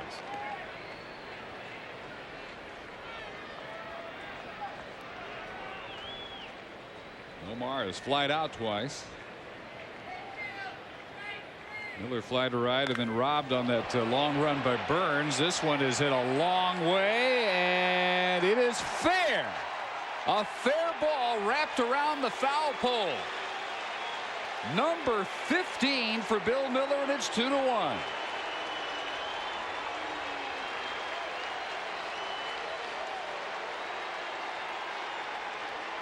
So only the second hit allowed by Ted Lilly. Hugs the left field line right at the 330 marker and right around the pole. Anytime you throw a breaking ball into a right-hander, especially from the left-handed side, you've got to get it in off the plate. You want the ball to start on the plate and break off. That ball stays on the plate the whole time. Miller makes him pay. You can hear there are quite a few Red Sox fans here in Oakland too. And there's about to be action down in the A's bullpen as Nomar takes a rip. Chad Bradford up to get loose for the A's. You can see Garciaparra going through his regular motions every time right before he gets ready to swing and step into the box. Ricardo Rincon also down there, the left-hander for Oakland. You talk about Bill Miller, and everybody has a different philosophy of how they use their bats. He hits with this bat right here, the Rawlings bat when he hits right-handed, and he hits with a Louisville Slugger bat when he hits left-handed. Popped up. Hatteberg has it. Now the bat you just held up, whose autograph model is this? This is Gabe Kapler's bat, but it's the exact same bat that Miller uses. Same weight, same everything. But Miller only has one of these that he brought on the road trip, and it's a 7-day trip. I asked him if we could use one of his bats to show from the Grand Slam. He said, well, if I've got to hit today, I've got to hit right-handed today, I need that bat. And he said, well, if I break them, then I'm going to use some of Gabe's. He said, so take this back because this is what I'm using anyway. I just find it as amusing that guys are so particular about their bats that he uses a totally different weighted bat, a totally different manufacturer from the left side to the right side. You ever known a switch hitter to do that? I think I have, but I mean not different manufacturers, just different weighted bats. But you know, his comment to me was, all you want to do to tell the kids is get them to find something that's comfortable in their hands when they swing the bat. It doesn't matter who makes the bat or how it looks, just so long as it's comfortable to them. It feels just right to you, may not work at all for the next guy. Well, I think what he's saying is that just because Manny Ramirez uses a certain bat doesn't mean that I'm going to use Manny's bat because it works for him. He's telling me that he's got to use something that's going to work for Bill Miller, not just for Manny Ramirez. No copycats in baseball. Well, not very many successful copycats. 2-2. Big part of Bill Miller's career year. July 29th, ballpark in Arlington, grand slam. He wasn't done yet, though. Both sides of the plate in the same game. Grand slams. You could say, yeah, but it was against the Ranger pitchers. Well, it's still both sides of the plate grand slams. If it's in T-ball, it's impressive. The thing about it is to be able to get up to the plate with the bases loaded from both sides in one game. Off the fists, and a diving effort by Long. He can't hang on. And Ramirez is aboard to keep the inning going with 2 outs. First blush, I thought there's no way Long even had this much of a shot at making the play. Comes very close. Well, he does come close. The thing that he does there is he keeps that ball in front of him. If that gets by him, Manny Ramirez is standing on second, maybe even third base. He's at first. 2 outs, a run in. Miller's 15th home run of the year. Rick Peterson, the pitching coach. And I think what Peterson is doing here is not only giving Lilly a vote of confidence, but he's also giving his guys in the bullpen time to get loose, because if he doesn't get Ortiz right here, they may go to the right-hander Bradford to get that final out, especially with Millar, the right-hander, coming up next. Tomorrow, the 2003 Little League World Series will get underway. We'll have 3 games beginning at 3 Eastern on ESPN2. Talmadge, Ohio against Saugus, Massachusetts. Then on ESPN2, Curacao against Tokyo at 5 Eastern. And finally wrapping it up on ESPN, 7 Eastern for the matchup between Boynton, Florida and Richland, Washington. Always fun to watch the Little League World Series from Williamsport, Pennsylvania. So Lilly will work to David Ortiz. He's walked him and struck him out. Ortiz, one of those Red Sox hitters well into double figures in home runs. 16 and counting. 60 runs batted in. On kind of an odd streak at the moment. Of his last 14 base hits, 12 of them have been for extra base hits. But just 2 for his last 22 over 6+ games, including today. He pops this one up. Long run toward the line, Guillen, but he'll get there and end the 6th inning. But Bill Miller has the Red Sox on the board at last against Ted Lilly. Back London Square would be the best known section of the city of Oakland. Tim Wakefield now trailing 2-1, bottom of the 6th inning, bottom third of the order, Hatterberg, Menachino, and Burns. If you'll watch Wakefield when he winds up, he never really gets past this backside there. Just gets his knees straight up, getting the ball to the plate. And when you're throwing a knuckleball like that, you don't want to get that rear back like you see a lot of other pitchers do, really loading up on that backside. All he's trying to do is keep his body in control and just get that knuckleball out in front so he can float it up to the plate. He told us yesterday he doesn't care about the velocity of the pitch. The only thing he worries about is trying to not have any spin on the baseball. And the best way to do that is keeping his body under control. 2-2 to Hatterberg. Seeing a lot of pitches, as he explained earlier, is always his goal. 17 pitches. On his 18th of the day, he will bounce to Millar at first. Hatterberg is double down 3 trips.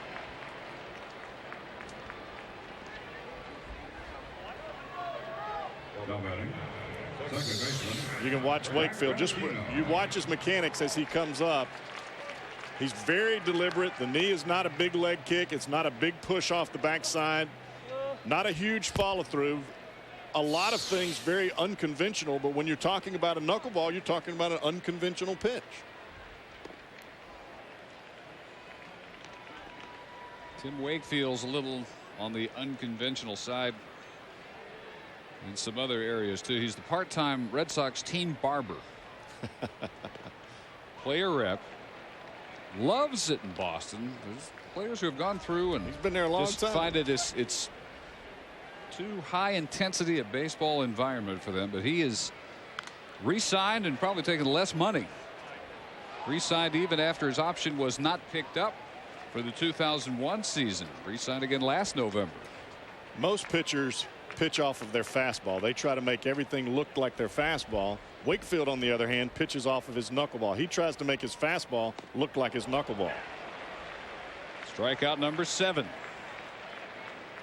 And let's check in with Gary Miller. He hits now. He's going to raise his left leg. He's trying anything now. He's hitting under 100 since the All-Star break. Batting 9th. He said he's just glad to be in the lineup after leading off 54 times. But he's tried to change his balance a little bit and some of his structure there and his timing. He's lifting his left leg and hoping that that gives him a better performance at the plate. Burns 0 for 2 today, Gary. 4 for 45 in 14+ games since the All-Star break. 9 for his last 93 since he hit for the cycle on June 29th. That's got to be tough to take. He hit for the cycle. That's harder than throwing a no-hitter. You got to think you're really settling in, and the last thing you're worried about is going 0-99 for 6 weeks. Well, that's what's happened to him. That's part of what I was speaking of earlier when we were talking about hitting philosophy. We talked about Garciaparra and his energetic play and trying to swing at the first pitch and being very aggressive when he's at the plate. And I think Burns is the same type of guy when he comes to the plate. He wants to hit. When he comes out of the dugout, he wants to swing. And if you're always getting the feedback, well, you've got to take more pitches, you've got to wait, you've got to not swing so early in the count. I think it works totally against what is natural for you.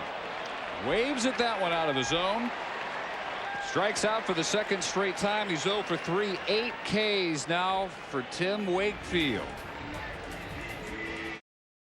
Well, Ted Lilly gives way to Chad Bradford here in the 7th inning. What a day for Lilly. He goes 6 innings, allows only the Bill Miller home run and 2 other hits, strikes out 5, walks 2, gives way to the 28-year-old Submariner, and that is maybe not even quite as descriptive as we need to be to describe that delivery by Bradford. I mean, his knuckles literally almost dragged the mound on every delivery.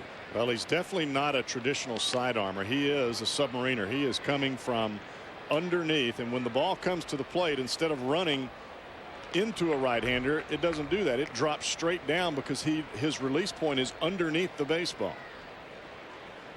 Walking a strikeout from Millar.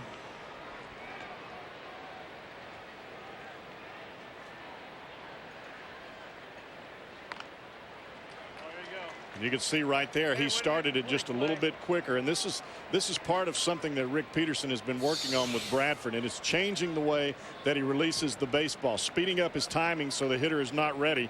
And you can see him there, instead of coming up and setting, he just takes the ball, and as he comes up, instead of setting, he continues on to the plate, and that kills timing for a hitter, especially when you're looking for the ball from underneath, and then he starts real quick like that. Down at first, the appeal, and Phil Cousy says he didn't go. 3-2. Well, you see that white ball coming off the white shoes and the white pants of Bradford. It's tough to pick up, and you see Bradford, instead of stopping at the top, because it's not in a stretch position. I mean, he can continue on to the plate, and his breaking ball, instead of starting at the knees and breaking down and away, it starts at the knees and breaks up and away. You really are surprised that he doesn't hit his knuckles on the mound as low as he comes before letting it go. Guillen runs that one down. So we've got the odd delivery of Bradford and the knuckleball of Wakefield. Pitching matchup at the moment as Lilly gives way after 6 very effective innings. 37,293 today. 44,000 plus. First games of this series. Near capacity for this Thursday afternoon windup. Now Doug Mirabelli, who is 0 for 2. And they will give way to pinch hitter Jason Varitek.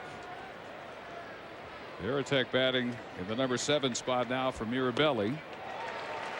Which tells me that Williamson is warming up in the bullpen, and he is probably in the game. Terrific numbers for Jason. 20 home runs, 292.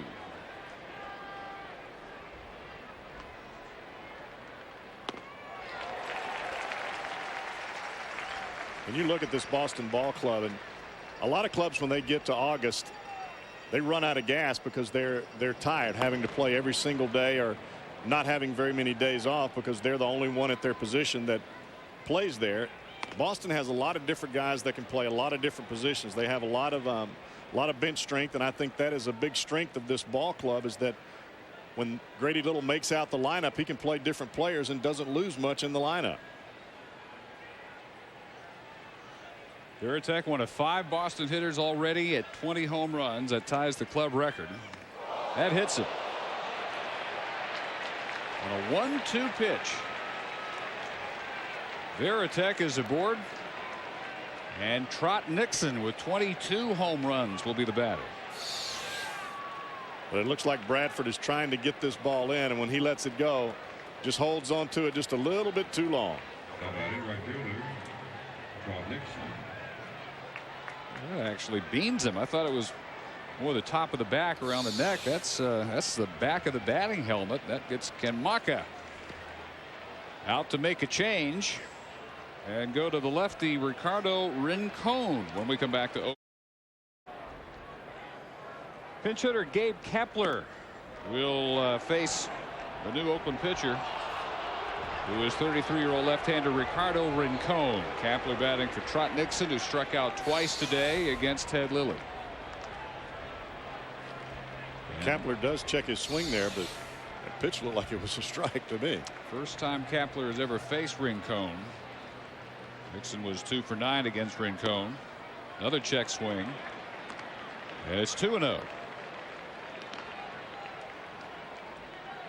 45th appearance, a career high already with those 6 wins for Rincon. Just 2 runs allowed in his last 11 outings. Part of this American League leading Oakland bullpen. Well, we're playing manager's chess right now. You bring in Bradford to face the right-handers. As soon as Varitek comes off the Red Sox bench, we see Rincon. Grady Little counters with Gabe Kapler. The righty-lefty matchups. Sometimes I think that's way overrated. Do you? Yeah. Well, what's difficult to argue with is what Rincon has done in his career against left-handed hitters. They're just 204 against him. First batters just 213 in their career against him, but he puts Kapler aboard, and there are 2 on now with 1 out. Saturday, showdown time in Houston between the top 2 teams in the Western Conference of the WNBA. Cheryl swoops in the Comets against the first place Los Angeles Sparks. The heat is on Saturday, 4 Eastern, 1 Pacific on ABC Sports. Control issues for the A's bullpen here in the 7th. Varitek hit by a pitch by Bradford. Kapler works the walk. First and second with 1 out. Damian Jackson now 0 for 2.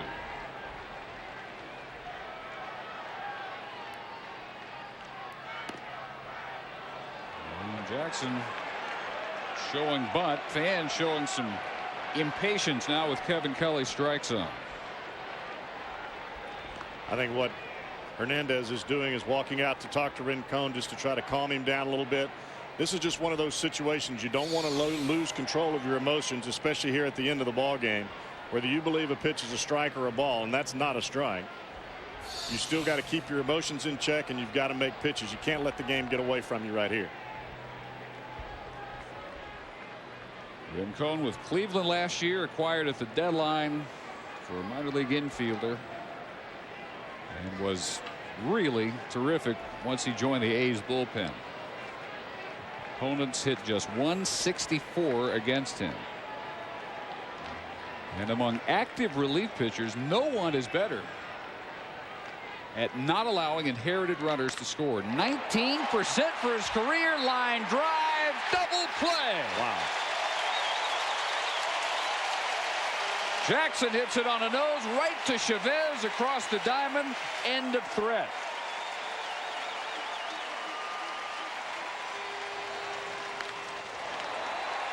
One of those rockets hit to the wrong spot. Still a new pitcher for the Red Sox. This is one of their recent acquisitions as they remade the bullpen.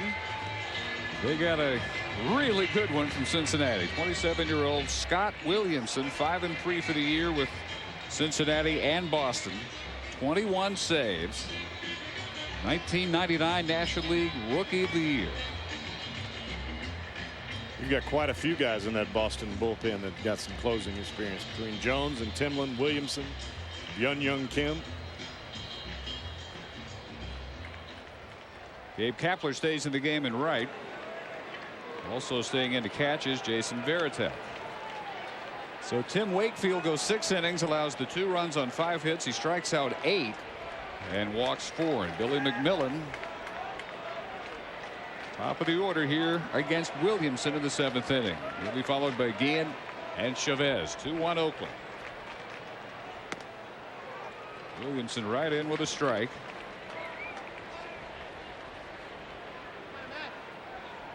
July 29th. All it cost was a minor league left-hander, a player to be named, and cash. I think cash was the big key in that Cincinnati deal. Rookie of the Year, All-Star 99 at Fenway. The opponent career average allowed by Williamson 199, 193 as a reliever. And a career average of nearly 11 strikeouts per 9 innings. And you don't even need him as your closer. What a complete transformation of what was the biggest question mark for this franchise coming into the season. He could close, but right now you don't need him to. You have young Kim back there. You have a veteran left-hander like Scott Sauerbeck. You've added a veteran right-hander to set things up like Todd Jones. 2-2.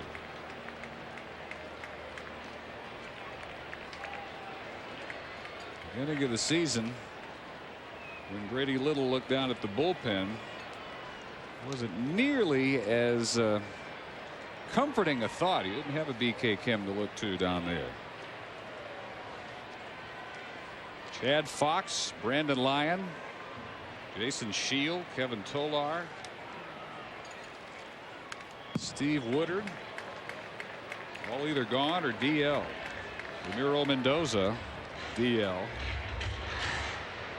And I think Mendoza's probably been as big a disappointment as you could throw out there for the Red Sox, especially as well as he pitched for the Yankees. He just hasn't been able to put it together on the other side of the tracks. 707 earned run average. That's not good. Here's the 2-2. Full count to McMillan, not wanting to lose him. At the top of the order, McMillan led off the game with a walk, one of 4 issued by Wakefield. Oakland only getting to Wakefield on a 2-out infield single by Guillen in the 5th, followed by Chavez's double and Tejada's 2-run single. Miller's solo shot, the only offense for Boston. In the air, hit pretty well. It will hook foul. Very well hit down there. Still 3-2. Well, Williamson has got command of 2 pitches pretty well. He's got that breaking ball that you saw right there at 3-2. You can throw that, especially this late in the ballgame, for a strike anytime in the count. That's why you're able to keep hitters below that 200 average.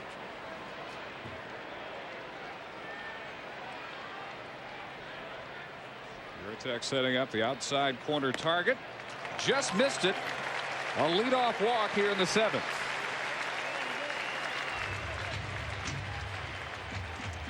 We have reports, and these are confirmed by CNN.com, of massive power outages in the eastern United States and Canada. They are not due to terrorism. Let's say that at the outset. It is due to overload.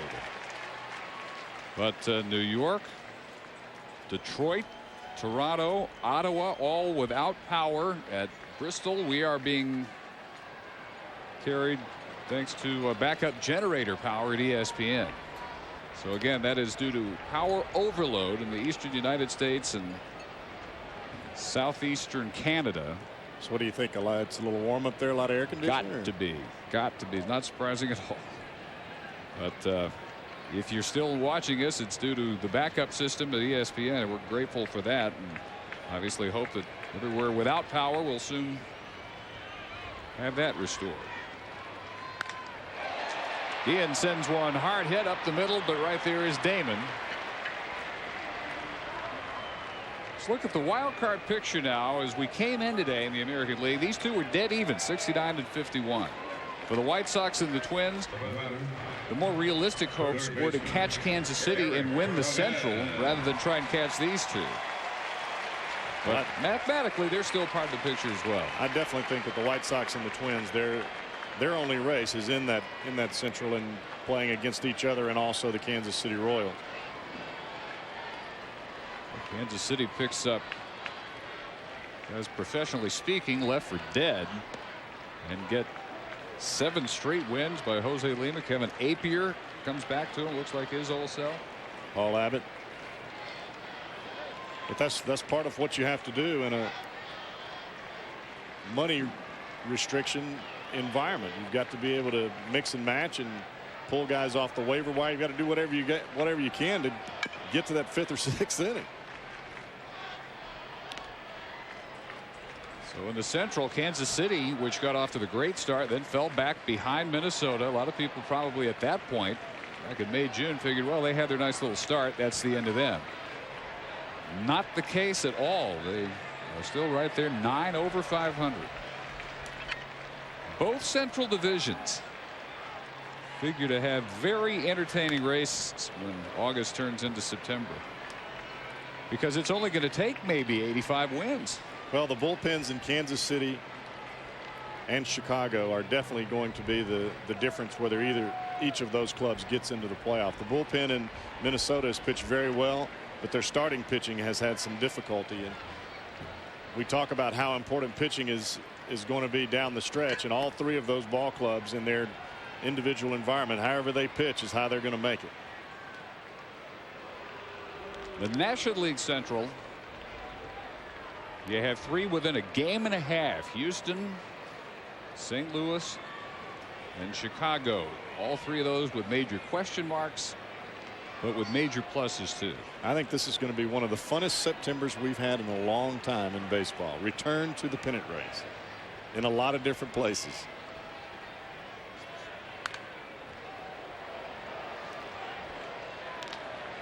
In the 9th inning, the Cubs 7-1 over the Astros at Wrigley Field. And Chicago will win that series.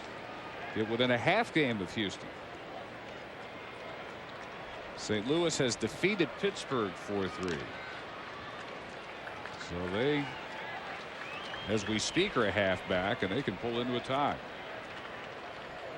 0-2 again to Eric Chavez. Albert Pujols stretching his hitting streak to 28 straight games. I hear people saying he may not be the MVP in the National League. What are they thinking? How can he not be the MVP? Hitting .370, chasing the Triple Crown for a contender. 28 game hitting streak. I just think that the Giants wouldn't be where they were if it wasn't for Barry Bonds. No, but this is the kind of year Bonds has had the last couple of years. It just so happens Pujols is having. High in the air, medium center. Damon shading against the sun. Pretty much directly overhead now. And it'll come down to Tejada. As we ask our next held poll question, which player has the best chance to be the next Triple Crown winner? Nominees Barry Bonds, Carlos Delgado, Todd Helton, Vlad Guerrero, Albert Pujols, Manny Ramirez, A-Rod, or Gary Sheffield. You can vote on ESPN.com, then find out the poll results on Sunday Night Baseball when the Phillies host the Cardinals at 8 Eastern, 5 Pacific this Sunday. Log on to ESPN.com. I've always thought Todd Helton would be, if we see one in our lifetime, a Triple Crown winner, but it may be Pujols. Well, it could be Pujols. It could be Alex Rodriguez, especially as much as they're behind in ball games. You figure they're not going to be walking him as much like they do with Barry. If you're not getting walked as much, that means you're going to see some pitches to hit, especially in that Texas ballpark. You know as well as I do, that's one of the best hitting places in the game. A-Rod has gotten so strikeout prone, and he's been that way all year. However, ever since he came out with a quote that if Tom Hicks decided it was to better the franchise, he wouldn't be adverse to a trade. Ever since they got that settled, he's looked every bit as good as he did last year. When, again, I thought even for a non-contender, his numbers were so overpowering. He had the better MVP case than Miguel Tejada. I think it's all about motivation. Well, Tejada played for the 100-plus game winner, and A-Rod played for the last place team, and Tejada won MVP. So it did not come down to pure numbers in 2002. It's got to be a mixture between numbers and your value to your club. And I think now, especially this day and age, you've got to be some kind of contender in order to win that award.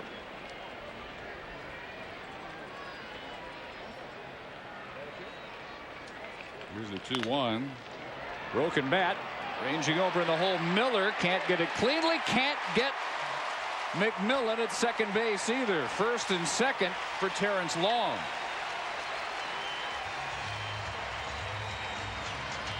That one goes an error on Miller at third. Definitely not going to see that too many times from Billy Miller. Ranging a long way to get that baseball anyway.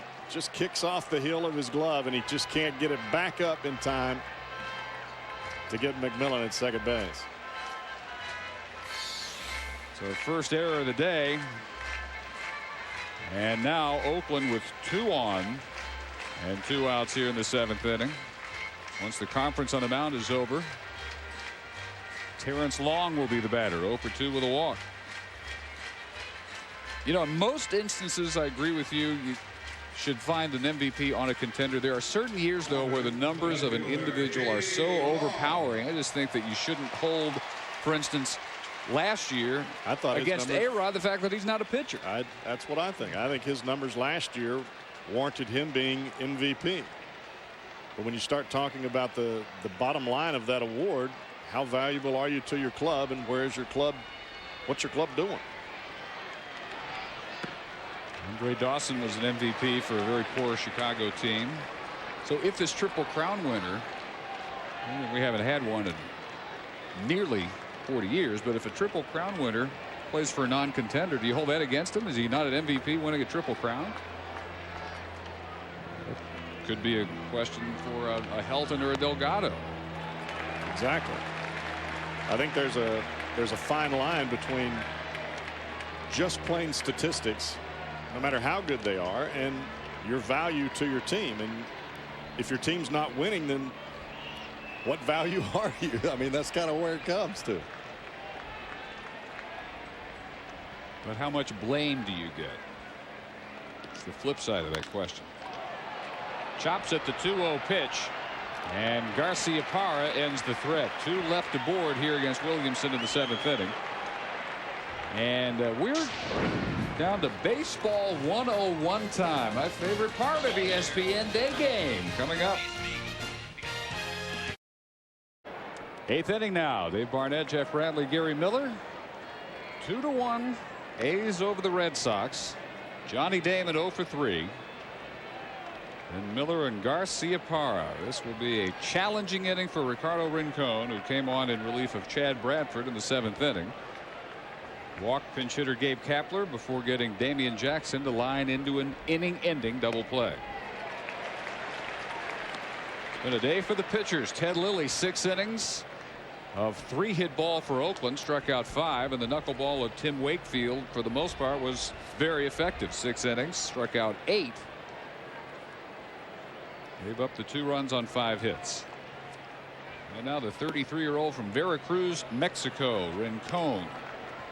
And Rincon is most likely set to face Damon and Miller. But if we get to Garcia-Parra and Ramirez, especially in a game tying situation, I've got to believe we're going to see Keith Folk coming out of the bullpen early again. Folk having just a phenomenal year. 8-1 with 29 saves.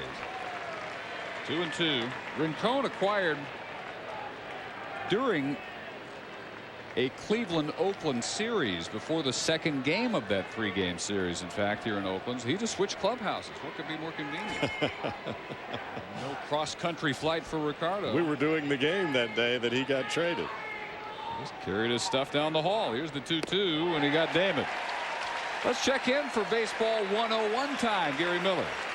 All right, thanks a lot, Dave. I'm here with Hunter Hughes from Modesto, California. He's got our Baseball 101 question this week.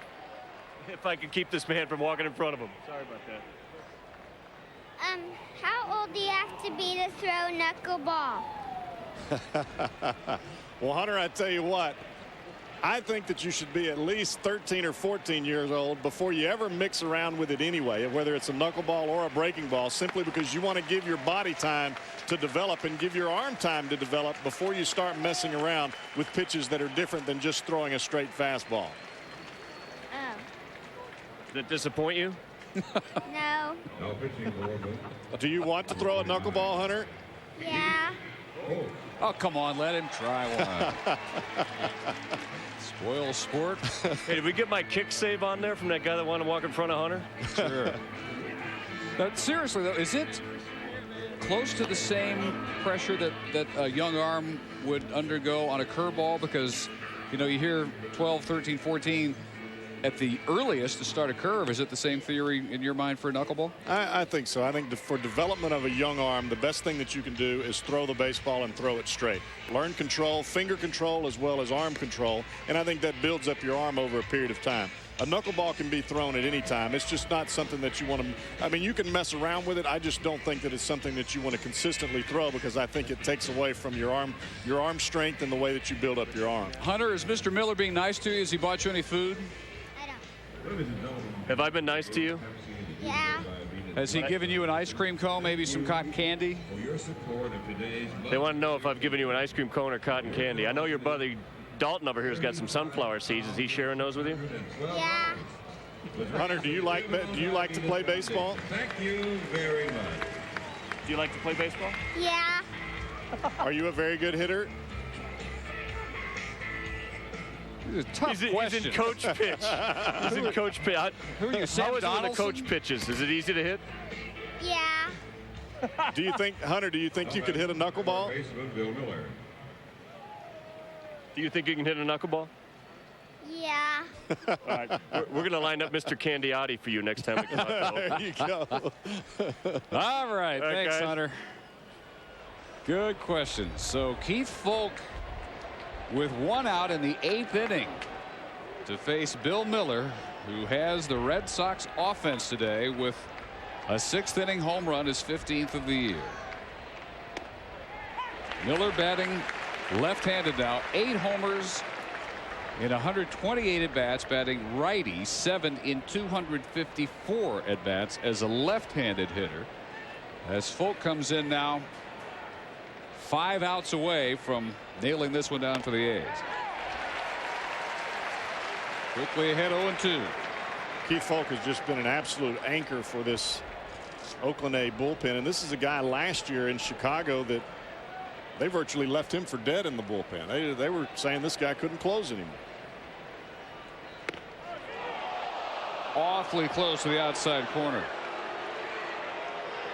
Kevin Kelly says he missed it. It's 1-2. Keith Folk can locate his fastball on both sides of the plate, but his key pitch is that changeup. Sometimes he'll even start it inside to these left-handers. 2 batters, 2 strikeouts for Boston here in the 8th.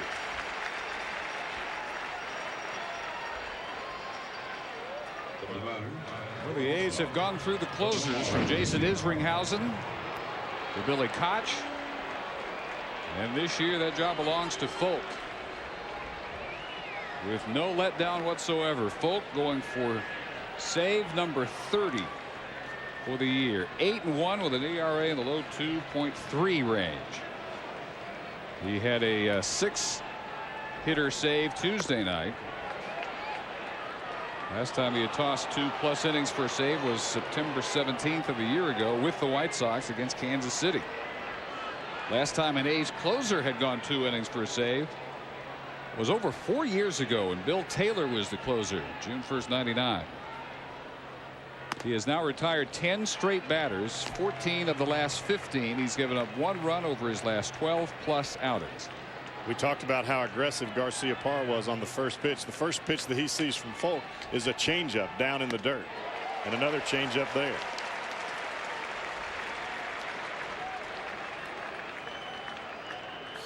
The main thing that you're trying to do as a pitcher is disrupt the hitter's timing.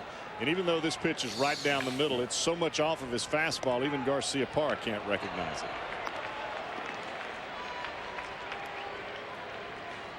Nomar today put it in the air all 3 times, 0 for 3.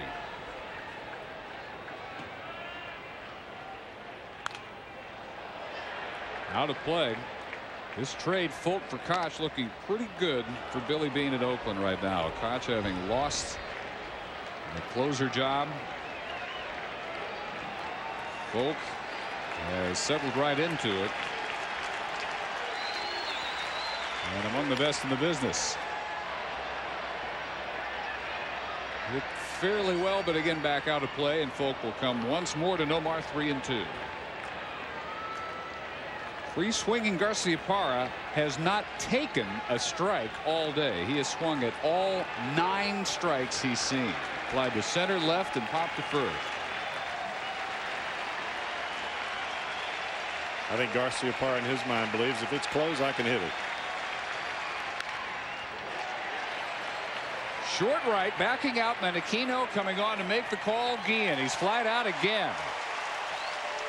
A 1-2-3/8 turned in by Rincon, and Folk for a bottom of the 8th now. The A's with a chance to add to a 1-run lead. Don't forget tomorrow night on ESPN, 10 Eastern, 7 Pacific. Nomar and the Red Sox continue their quest of an American League postseason berth against Ichiro and the Seattle Mariners on Friday Night Baseball. ESPN 10 Eastern, 7 Pacific. Suppan against Moyer, the scheduled matchup. Alan Embry is the 3rd Red Sox pitcher of the day. 33-year-old left-hander faces Ramon Hernandez to begin the 8th inning. His 48th appearance of the year. Came over last year from San Diego, former 5th-round pick of the Indians, and one of the 7 Red Sox players who at one time or another played here in the Bay Area, former Giant.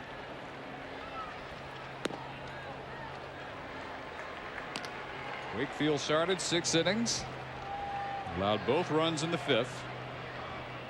Williamson for the 7th, and now Embry. Embry doesn't have that typical left-handed pitcher's run to his fastball. He's more of an over-the-top left-hander that just comes right at you. Last year, a 2.03 earned run average with the Red Sox and the Padres, his best season since '97.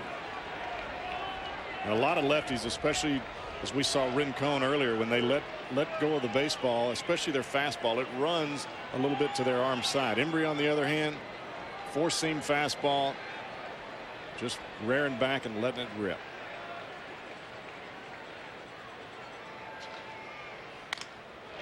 Off the fist, but a base hit. And Hernandez is 1 for 4. Let's check in again with Gary Miller.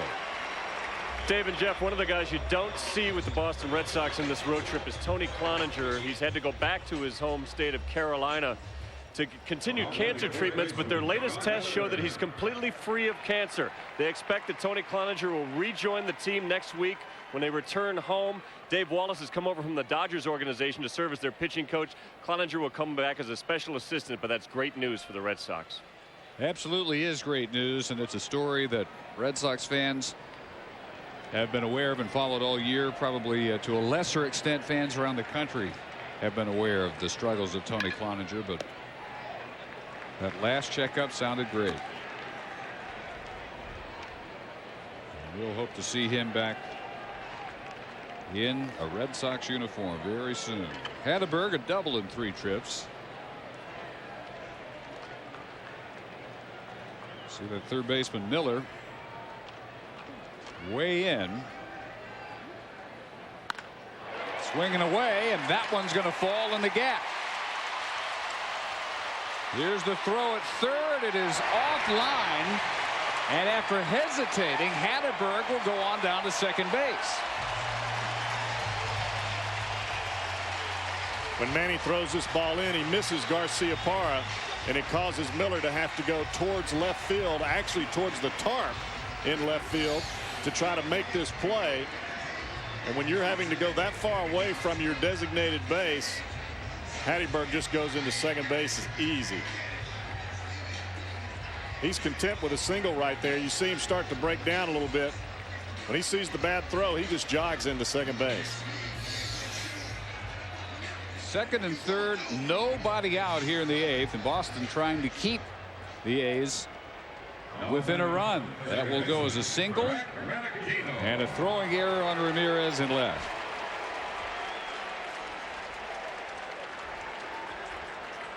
Second Boston error. Miller credited with 1 last inning. So Menachino now, ground out, strikeout, and a walk. Menachino playing for the first time in 13 games since July 30th. 7 runs batted in for the year. 2 huge potential RBIs out there right now. And the Red Sox, they're in a position right here. They can't afford to give up another run, and that's why they've got the infield in trying to cut off the run at home plate.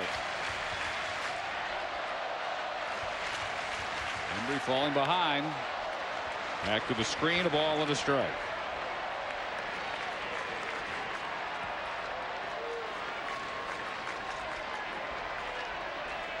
Crowd has been terrific. It's been large and noisy all day. 37,293. Not that long ago, that would have been the total for a homestand. Oh, that's a Thursday afternoon crowd here in Oakland. Well, their A's have them energized for another run to the postseason.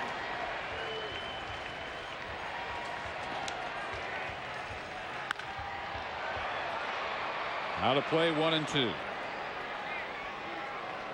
Menachino last year not really part of the A's surge. He started the year as the regular second baseman, but in late May, part of an overall roster shakeup, he got sent down, and they didn't bring him back until early September, and for very little action even then.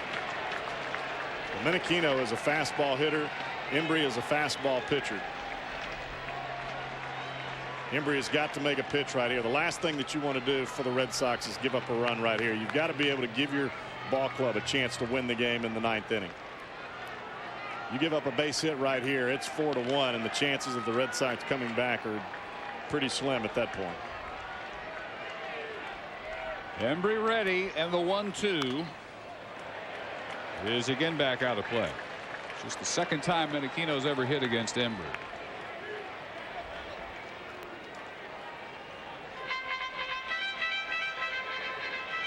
Menachino, native of Staten Island, New York. Played at University of Alabama.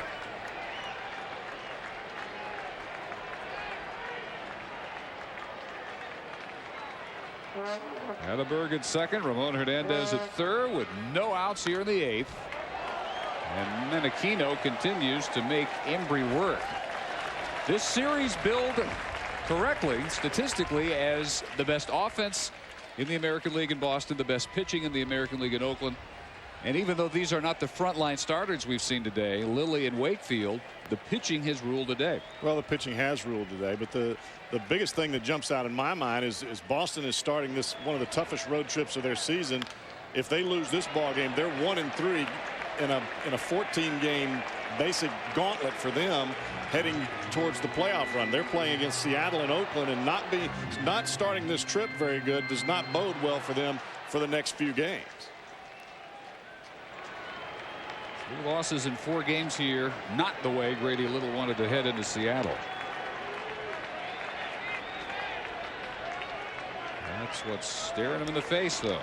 You'd always like to believe that you can play 500 on the road, win 2 out of 3 at home. You've got a chance to make it to the playoffs. But when you go out and you play against teams like Oakland and Seattle, you've got to at least play 500. And when you come into Oakland and you lose 3 out of 4 games, makes it tough on you. If it comes down to these two over those last 2 weeks, big advantage on the schedule for Boston. Rangers above 500 since the All-Star break. Mariners first place. Angels are not the Angels from last year. Finally a fair ball for Menachino. And neither runner can move as Miller fields it for the first out. These two will get together at Fenway Park for 3 next week, and then Seattle will follow Oakland into Boston for Friday, Saturday, and Sunday action, the 22nd through the 24th. That was a good pitch there by Alan Embry, getting that cutter in on the hands of Menachino. Keep the ball on the ground, you keep the runners from advancing.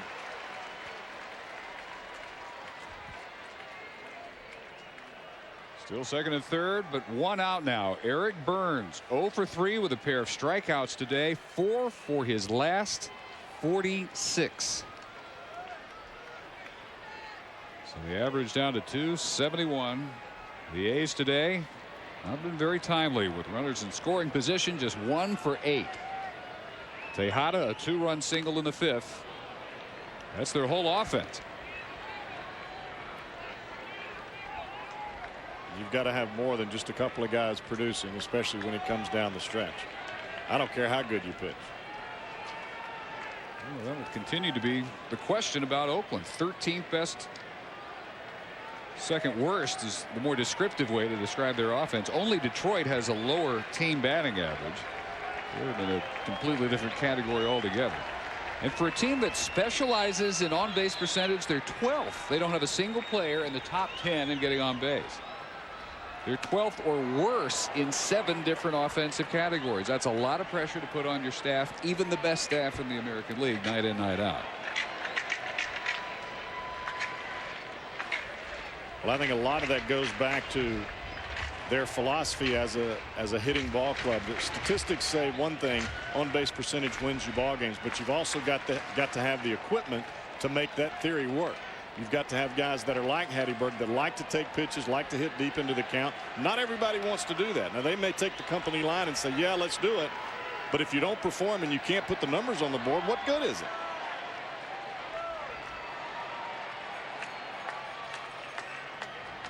Embry working very deliberately as Burns strikes out for the 3rd straight time.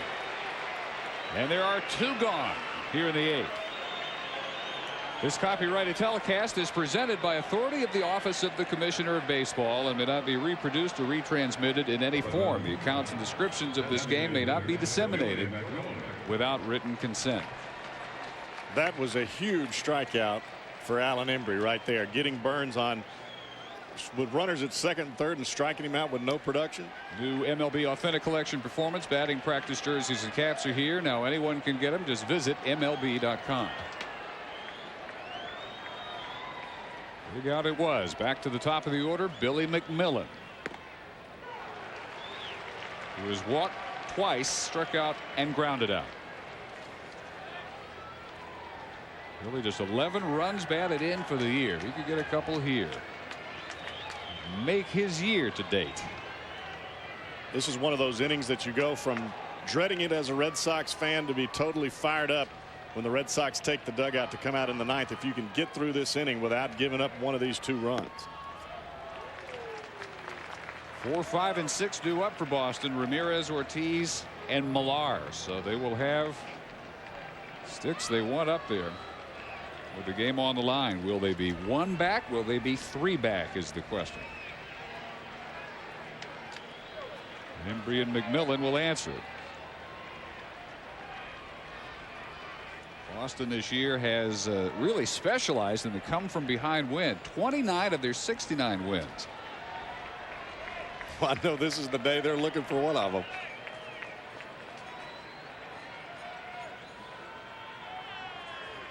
One Just missed. They give it to Wakefield, who almost was able to match Ted Lilly in one of his sharpest outings ever, pitch for pitch. Williamson a scoreless 7th inning. Embry trying to finish up a scoreless 8th. Bradford, Rincon, now Folk in relief of Lilly, keeping it 2-1 for Oakland. Anytime you can hold Boston to 3 hits, done a pretty good job on the pitcher's mound. Giving up out of the zone, he couldn't resist, and it's 2-2.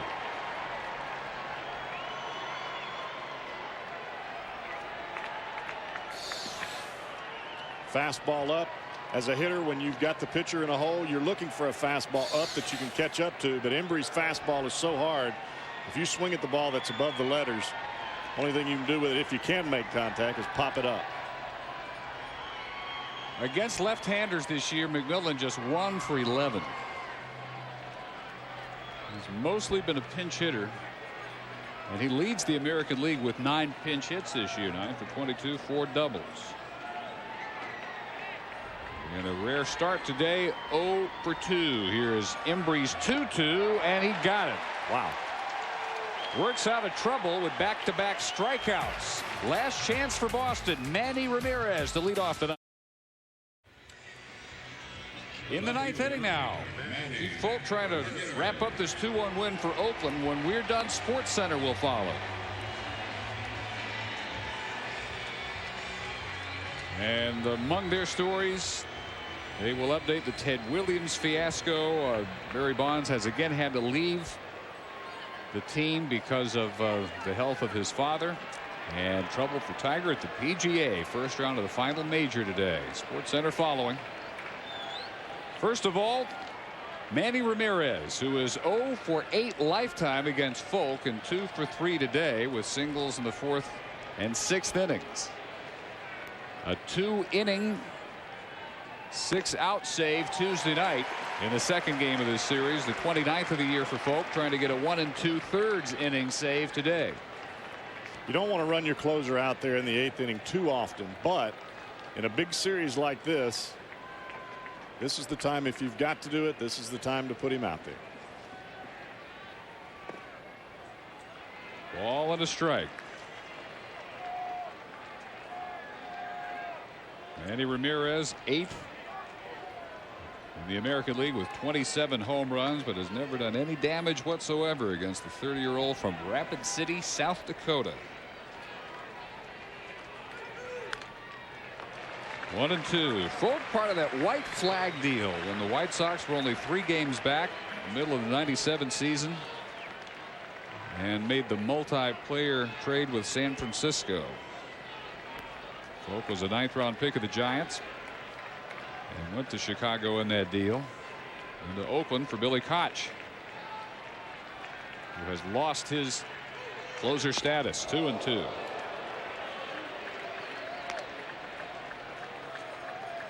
A lot of times when you see Folk run that ball up and into those right-handers, he usually comes back with either that changeup or that breaking ball away. A lot of times he'll start that changeup in the left-handed hitter's batter's box and run it back over the outside corner.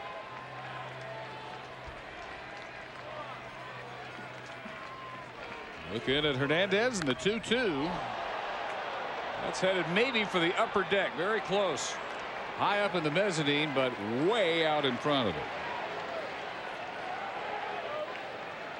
That was definitely a changeup, and he definitely got Manny out in front. But that ball runs all the way back to the inside part of the plate. Counting today, Ramirez has had only 2 extra base hits in the last 18 games, both home runs. That one dips low, and it's a full count. And Folk in danger of putting the tying run aboard to begin the 9th inning.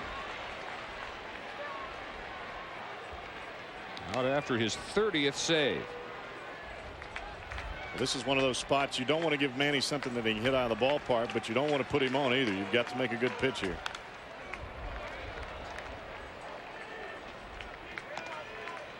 Ramirez last night a 2-run homer in the 7th.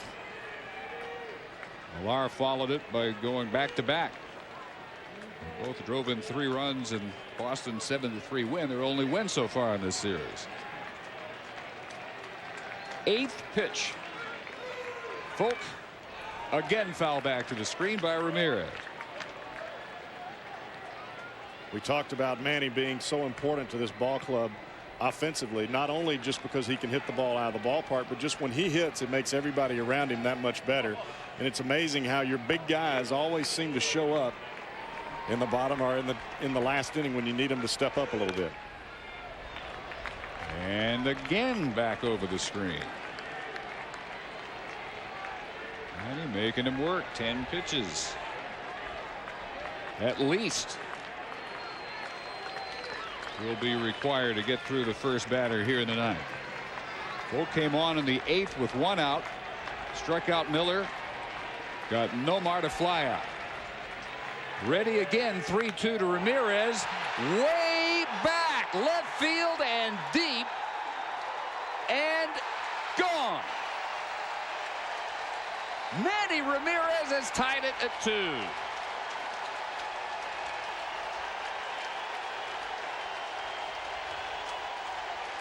That AB and that swing is why it was so important that Embry got out of the bottom of the 8th inning without giving up either one of those insurance runs that the A's were trying to push across.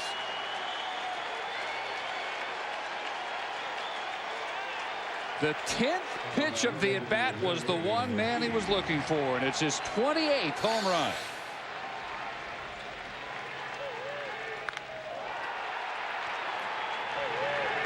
And Terrence Long only took a couple of perfunctory steps in left field.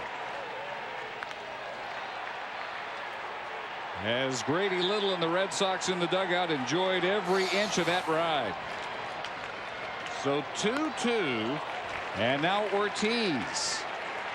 Jerry Narron was telling me yesterday during batting practice, he said everybody just assumes that Manny is just a good hitter and he was just born that way, and you know he just shows up at the ballpark and he just hits. He said, JB, he goes, it's a lot different story. He goes, this guy works as hard as anybody I've ever been around.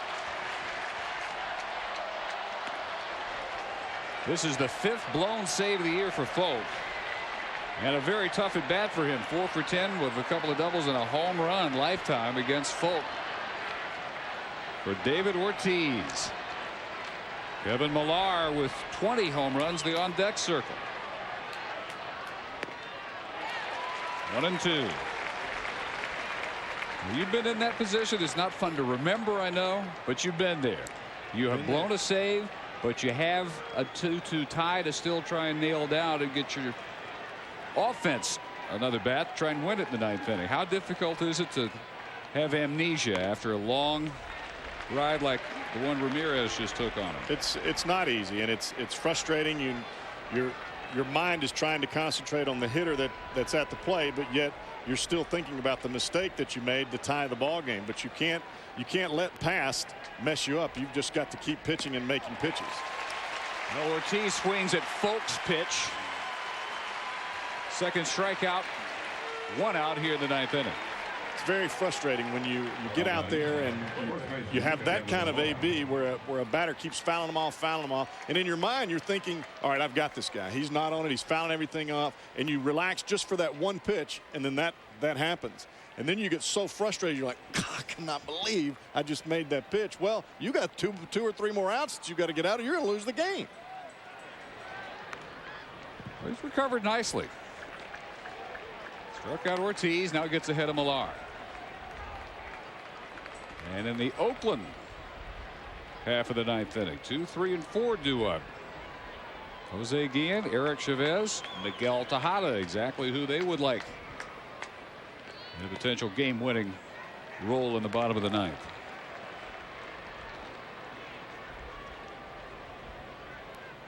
.29 saves, now 5 blown saves for Keith Folk. Well, I think this is why the bullpens become so critical down the stretch. Is not only are they important because of what they do physically on the field, I think they carry a big emotional key for each ball club. You blow a game in the 9th and you lose after you've been winning the whole ball game. It's a major drain on your club, but it's also an emotional boon for the guys that are sitting over in the Red Sox lineup, because they've been battling, and finally they break through to get to tie this ball game up. Got only 4 hits. They've made 2 errors. Best offense in the league has been held in check except for 2 swings of the bat. Solo homers by Miller in the 6th and by Ramirez here in the 9th. Otherwise, the only 2 hits were singles, also by Manny Ramirez. He's 3 for 4. 32nd pitch of the outing for Folk, and he gets Millar. When we go back to the bottom of the 8th inning, the A's had runners at second and third with nobody out and don't get a run across. That's how important those insurance runs are at the end of the ball game. Alan Embry gives Hernandez a single, Hatteberg a single. The advance on Ramirez's throwing error. He got him 1-2-3 to get him through trouble. Dave Barnett, Jeff Brantley, and Gary Miller, Network Associates Coliseum, on the day in which 37,293 have enjoyed ESPN day game action. 2-2 Boston and Oakland both tied for the wild card leadership at 69 and 51. Boston trying to split this 4-game series. Well, I think there was a lot of them enjoying it up until just a few pitches ago. Mr. Ramirez has given him a whole different slant to think about. 1-1. Veritek wails at that one. A ball and 2 strikes.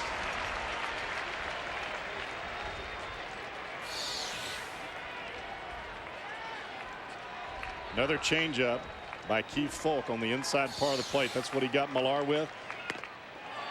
And that's his biggest strength, is alternating between fastballs and his changeup, changing speeds and eye levels on the hitters standing at the plate. Young Hyun Kim, the Boston closer, will be ready. And after the home run ties it, Folk comes back and strikes out the side. He has struck out 4 of the 6 he's faced. Gary Miller back at Network Associates Coliseum as we go to the 9th. Jeremy Giambi's been on the disabled list since June 28th. Saw him coming into the park today. He was fresh from Dr. Louis Yoakum's office. He's got a partial tear in the labrum, partial tear in a rotator cuff. In the next 2 days, he'll decide whether he's going to cash in this season or play through and not be ready at the beginning of next year. Young Hyun Kim against Jose Guillen in the bottom of the 9th inning. 2-2 game. Kim came over for Shea Hillenbrand on May 29th. Used early as a starter, 5 starts. 9 saves and a .334 earned run average. Garcia Parra for the first out. Most of the A's hitters have virtually no experience against Kim. You know, 0 for 2 lifetime. Chavez 0 for 1 lifetime. However, the third batter this inning is Miguel Tejada, who is 1 for 2, and that 1 hit was a home run. The only other time he's faced Kim.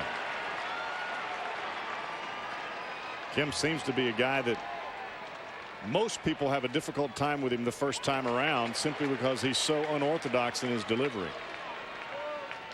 Yeah, but after watching Bradford early today, Kim's delivery looks conventional. Looks textbook.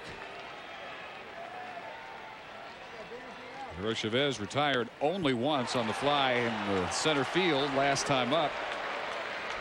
A walk, a single, a double, and a run scored on Tejada's 2-run single in the 5th, which until Ramirez's home run looked like it would stand up as all the offense the A's would need. Boston's offense, a pair of solo homers by Miller, and then the 9th by Ramirez to tie it up.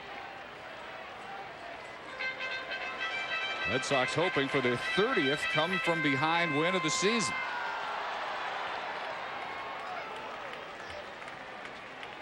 And the moment right now, the left fielder. Kim in his last 12 outings, allowing opposing batters to hit just 170. You see Chavez swinging at that pitch, 0-2, a fastball sinking away from him on the outside part of the plate. And this ball is clearly off of the plate when he swings at it. The reason he's getting a swing, or the reason that Kim's getting him to swing at that, is because of the pitch that he threw before strike 2, which was a backdoor breaking ball that started off the plate and broke back to the outside corner for a strike.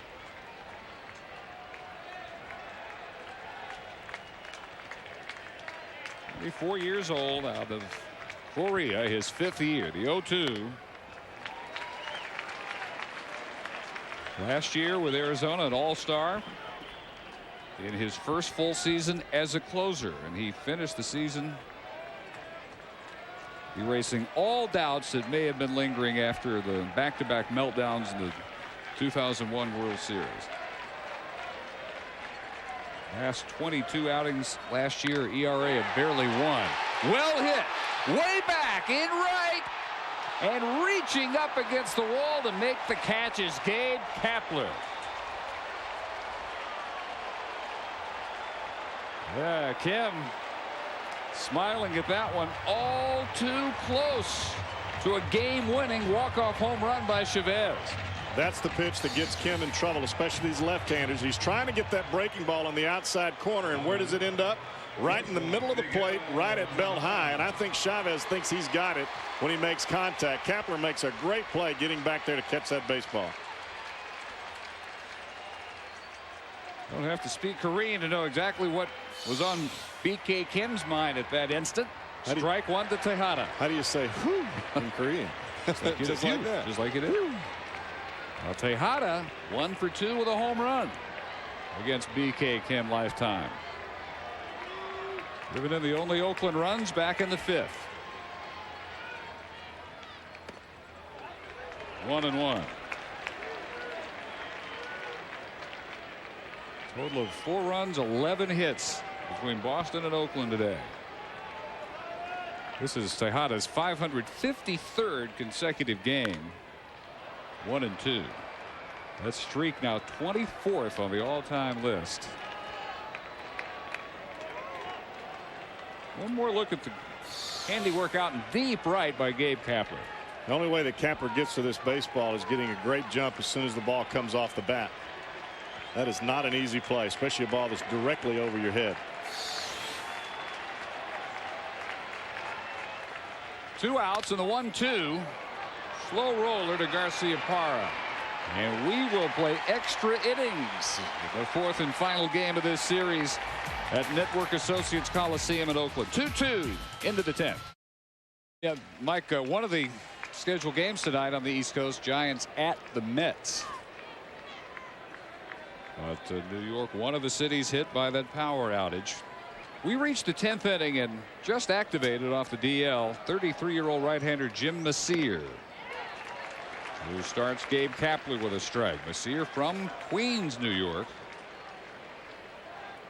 It was 4th club. Just activated last night after inflammation in his right knee caused him to go on the DL back on July 24th. And you can watch Messier when he comes into the ball game. Those knees do not look good, but the way he throws that sinker, all he's got to do is just get a little bit of motion to the plate. He's not going to be a guy that's going to give you a whole lot of leg drive.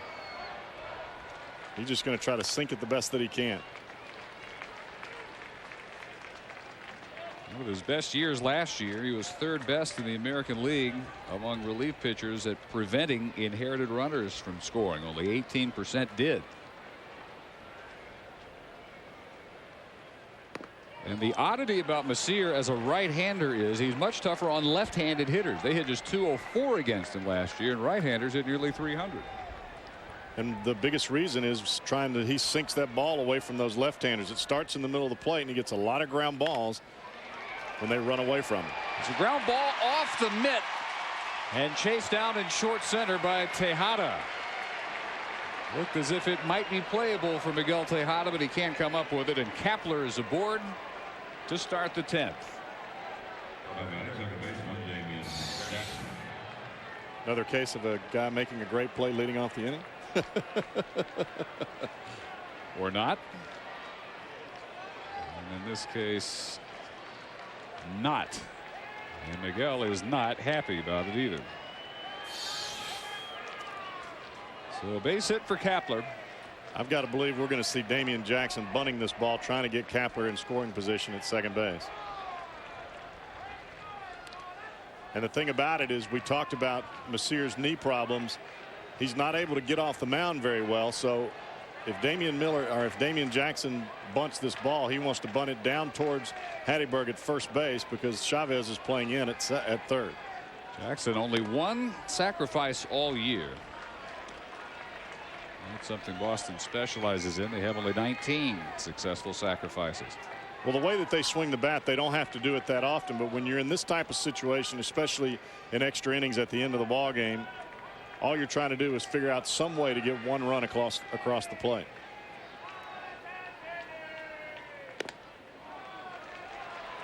Two balls and no strikes. And you can see that brace on his back right leg. You can see it through his pants. Very difficult for him to get off of the mound. And that brace is on there to keep that knee from hyperextending backwards. It keeps that knee bent almost all the time. There's the bunt, and it is a good one. Kapler's in scoring position with one out.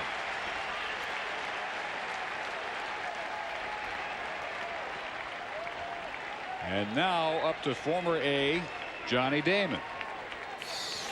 All Damian Jackson's trying to do here is get the ball down the first baseline, make either Hatteberg or Messier field this ball and throw the ball to first base. Kapler's got great speed. All Jackson's got to do is get the ball on the ground, which he does.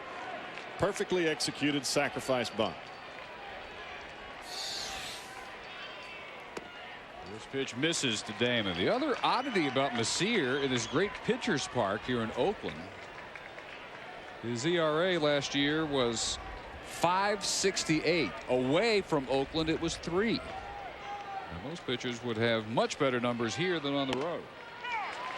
Just as most right-handers would be much tougher on right-handed hitters than they are left. But Messier goes against the grain in both instances. So against the left-handed hitting Damon, he doesn't mind the matchup. Damon 2 for 7 lifetime against him, and just foul. 1-2. You can see Messier right there trying to use that backdoor breaking ball. He sinks the ball away from these left-handers, and then he tries to bring a breaking ball from off the plate back to the outside corner to try to freeze them so that a hitter will see it as a fastball instead of a breaking ball. But Damon just gets the bat head out there just in time to fight off a tough pitch. Still getting it up there, low 90s, though, even with the bad legs.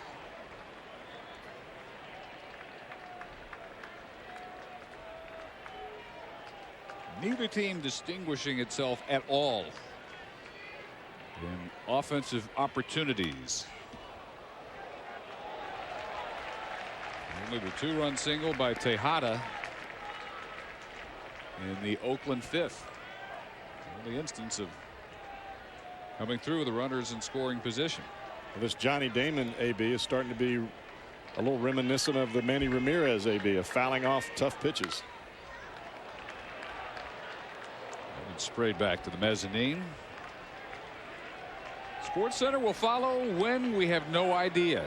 It looked like it was going to be a low-scoring win for Oakland. Ted Lilly very effective in 6 innings. The bullpen was until Ramirez tied it with his home run off Folk leading off the ninth. Base hit right field. Coming on Guillen, and they will hold Kapler at third. That's the benefits of having a right fielder with an absolute cannon. Guillen gets a great jump on this ball, and even though Kapler is a very fast base runner, you can't beat a guy that's got that kind of arm that gets that quick of a jump on the baseball. Johnny Damon does his job. Everybody on the baseball field does their job. Just can't. There's no way as a third base coach Cubbage that you can send him home with Guillen coming in like this.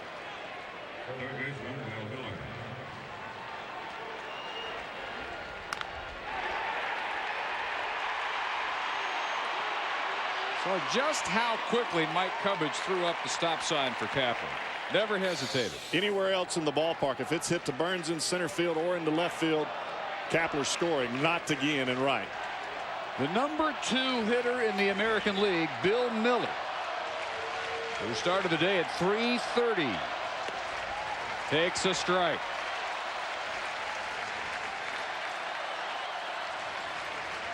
The one thing that you want to stay away from right here if you're Bill Miller is hitting the ball on the ground up the middle. You just don't want to hit into a double play. You get the ball in the air into the outfield to score Kapler, or you can shoot it through that left side.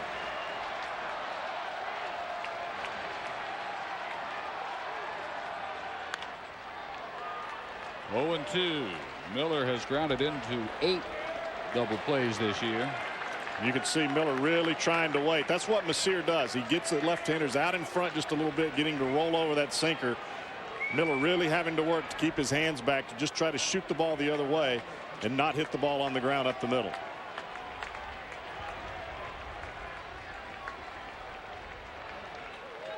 Messier the 0-2.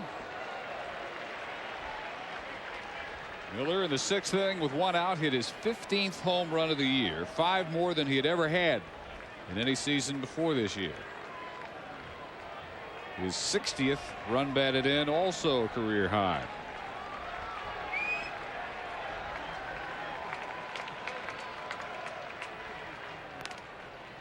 And you know, Ramon Hernandez and Maka in the dugout are really taking a look at Johnny Damon at first base. You want to keep this double play in order. You've got to keep him close, and Hernandez has got to keep his eye on him, because if Johnny runs, he's got to not only make sure that Kapler freezes at third base, but he's got to make a perfect throw to second to get Damon.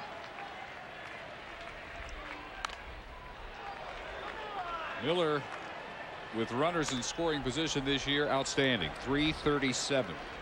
A bit better than his overall average, which again second best in the American League at 330 when we began play today. Righty lefty doesn't matter. 336 right-handed, 327 left-handed. The 1-2, tough one to lay off, but he did, and it's 2-2.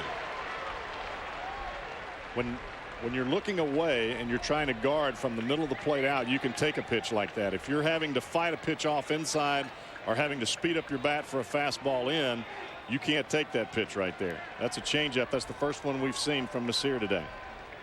Here's the 2-2. How deep is it? Not very deep. Collision left center. Here comes the throw by Burns. It is not in time.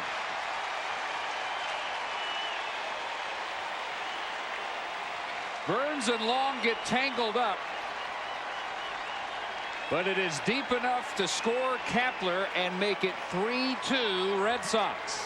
That's the problem that you have. Terrence Long is used to playing center field, but the center fielder, Burns, has got command in this situation. Even though Terrence Long is coming in, Burns evidently calls the ball and they collide together. You get 2 center fielders out there trying to go for the same baseball, you end up with problems. Heyman alertly takes second on the throw to the plate. And Nomar now rips that one foul. So Miller with 2 of the 3 RBIs today for the Red Sox to give him 61 for the year. Garciaparra has hit in the air all 4 times and dropped his average down to 320, 3rd best in the American League.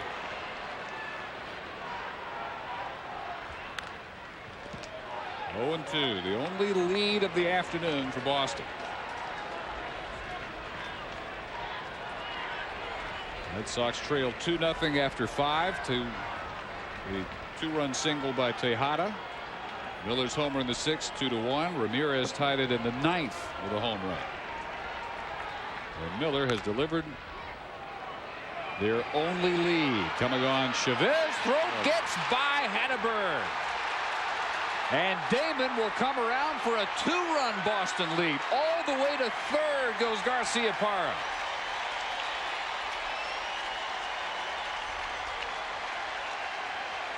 And again, you really hear from the Boston fans here in Oakland. A huge part of this crowd of better than 37,000. Chavez charged with the error at 3rd. Well, it seems like the wheels have come off for the A's here in the 9th. Chavez having to make a do-or-die play. This just shows you the hustle of Garciaparra. Even though he didn't hit the ball hard, he's running hard out of the box, and it puts pressure on Chavez to have to make a quick throw. Just can't get it there in time. Hatteberg can't knock it down because he can't move towards the base runner because Garciaparra is right on the line. Chavez has won the last 2 American League Gold Gloves at third. A 3-base error. And now Ramirez again, who led off the 9th with the game tying 28th home run of his season.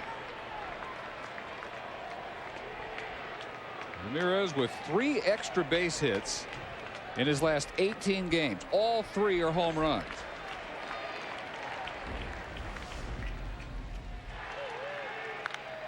On a 3-2 pitch from Folk, who was after his 30th save of the year, a no-doubter. And you know that home run means nothing if the A's push a run across in the bottom of the 8th when they had no outs and runners at second and third. We're not even playing right now. Yeah, Folk's eyes will drift to the line by Keith Folk. If you look at the box in the morning and never even see the missed opportunity the Oakland hitters had in the 8th. Ramirez walks first and third for David Ortiz. And again, when we're done here, maybe rather soon, we'll go to Sports Center.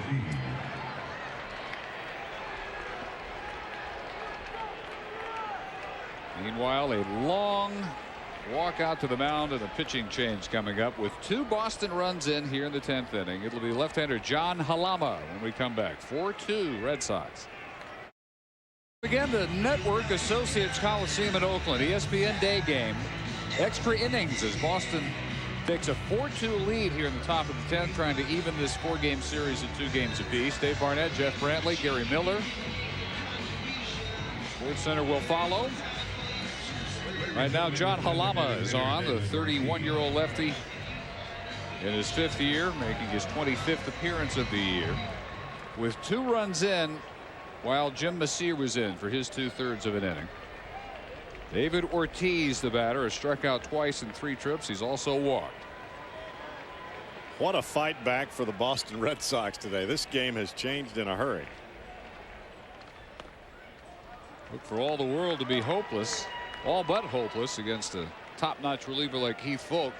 But for the second time in the series, the A's were asking Folk for a save of longer than an inning. He had a 2-inning save Tuesday. They wanted him to go 1 2/3 here this afternoon. And after retiring Miller and Garciaparra in the 8th inning, he goes 3-2 to Ramirez before Manny ties it in the 9th.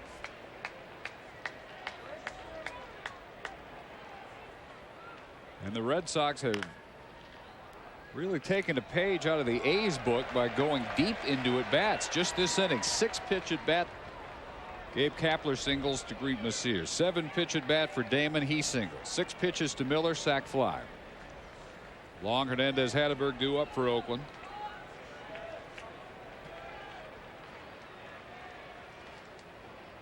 Runners on the corners with 2 outs. And 2-2 now to Ortiz. You were talking about the long at bats. As a pitcher, you want to make it. You want to make the action happen as soon as possible. If you can get somebody out in 1 pitch, that's what you want to do. The more pitches that a hitter sees, I believe, the more dangerous that he becomes. Our theory really played out here. Diving stop by Menachino to get the force on Ramirez. Boston with its first lead of the day. Can they finish it off in the 10th? K. Kim will try to nail down a save and a huge win for Boston and a chance to split this 4-game series. Then we'll get to Sports Center and update the Ted Williams fiasco. Barry Bonds has had to leave the Giants due to the health of his father Bobby. Tigers first-round action at the PGA at Oak Hill in Rochester. All that coming up. These two were tied for the wild card lead beginning play today. What a win it would be for Boston back-to-back. Last night they faced Mark Mulder, who was 10-1 at home. He had his worst outing since June 3rd. Boston won that one. And now Kim will try to finish off an improbable come-from-behind win, made possible by Ramirez's game-tying homer in the 9th off the A's closer Folk.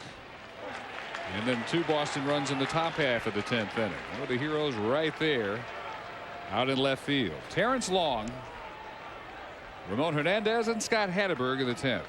0 for 3 with a walk today for Long. Well, if Kim can hold on to this lead, this is just a huge energizer for this Boston ball club, especially the way that the series went in Baltimore, having to play this tough next 14 games coming out of Baltimore, playing at Oakland and having to go to Seattle, and being able to come back and win 2 games after they were down and win in this fashion. Oh. This may be that at the end of the year, Boston has maybe a division title to celebrate, or the wild card. They'll look back at this series. Well, I think what it does, Dave, is it gives you an air of invincibility. You believe that you're never out of a ball game, and this club really isn't. If you look at them on paper with the offense and the pitching that they have, they should never be out of any ball game. But when you add into the fact that you came back on a closer like Folk in their ballpark against the A's and won, it's tremendous. Well, it's Long going deep into the count now. Kim, since coming over from Arizona May 29th, has had a chance to show his durability. 4-3, 9 saves. So this would be his 8th decision. He could go 5-3 after working a 1-2-3 ninth. He got Long to fish down around his ankles. 1 out in the 10th. This is why you want Kim at the end of the ball game. When guys can't see him more than one time, he is just devastating when he keeps that ball down. You can't tell if the ball is going to cut in on you, if it's going to sink away, if it's going to drop straight down, or if it's going to be that cutter that rises up towards your face. Ramon Hernandez.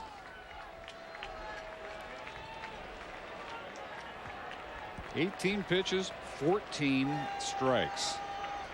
Hernandez figured into the missed opportunity in the 8th inning. He greeted Alan Embry with a base hit.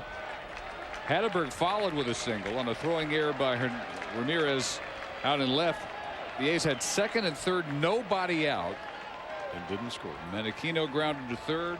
Burns struck out. McMillan struck out. Could have put it away right there. 3-0. And Kim a pitch away from facing the potential tying runner in former Red Sox Scott Hatteberg. There's a strike.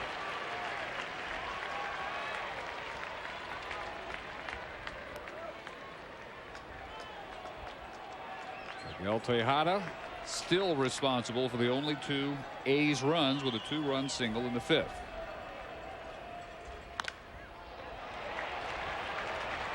Shortstop Garcia Parra. 2 gone in the 10th. And Kim has retired all 5 batters.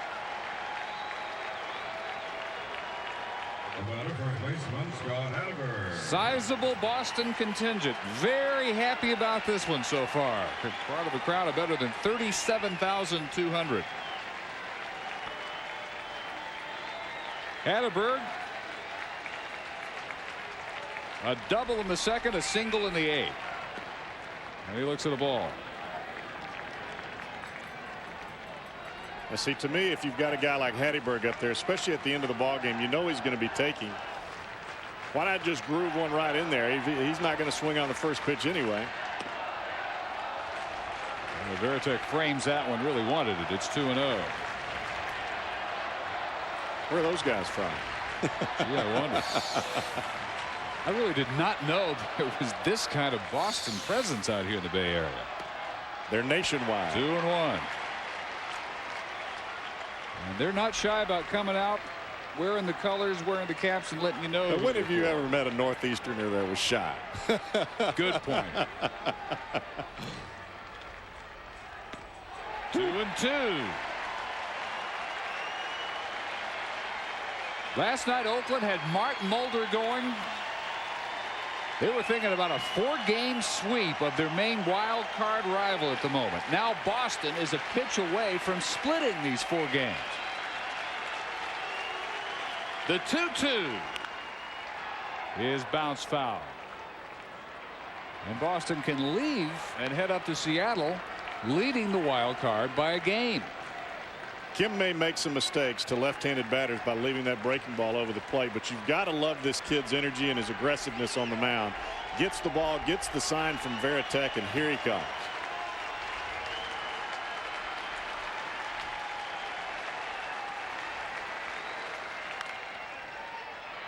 One hopper, Garcia Parra, and the Red Sox have their 30th What a comeback. from behind win of the year. Wow. You know they're happy. That's energizing heading to Seattle, isn't it? In 10 innings, the Red Sox 4, Oakland 2. For Jeff Brantley, Gary Miller, our entire ESPN crew, I'm Dave Barnett. So long from Oakland, and coming up next is SportsCenter.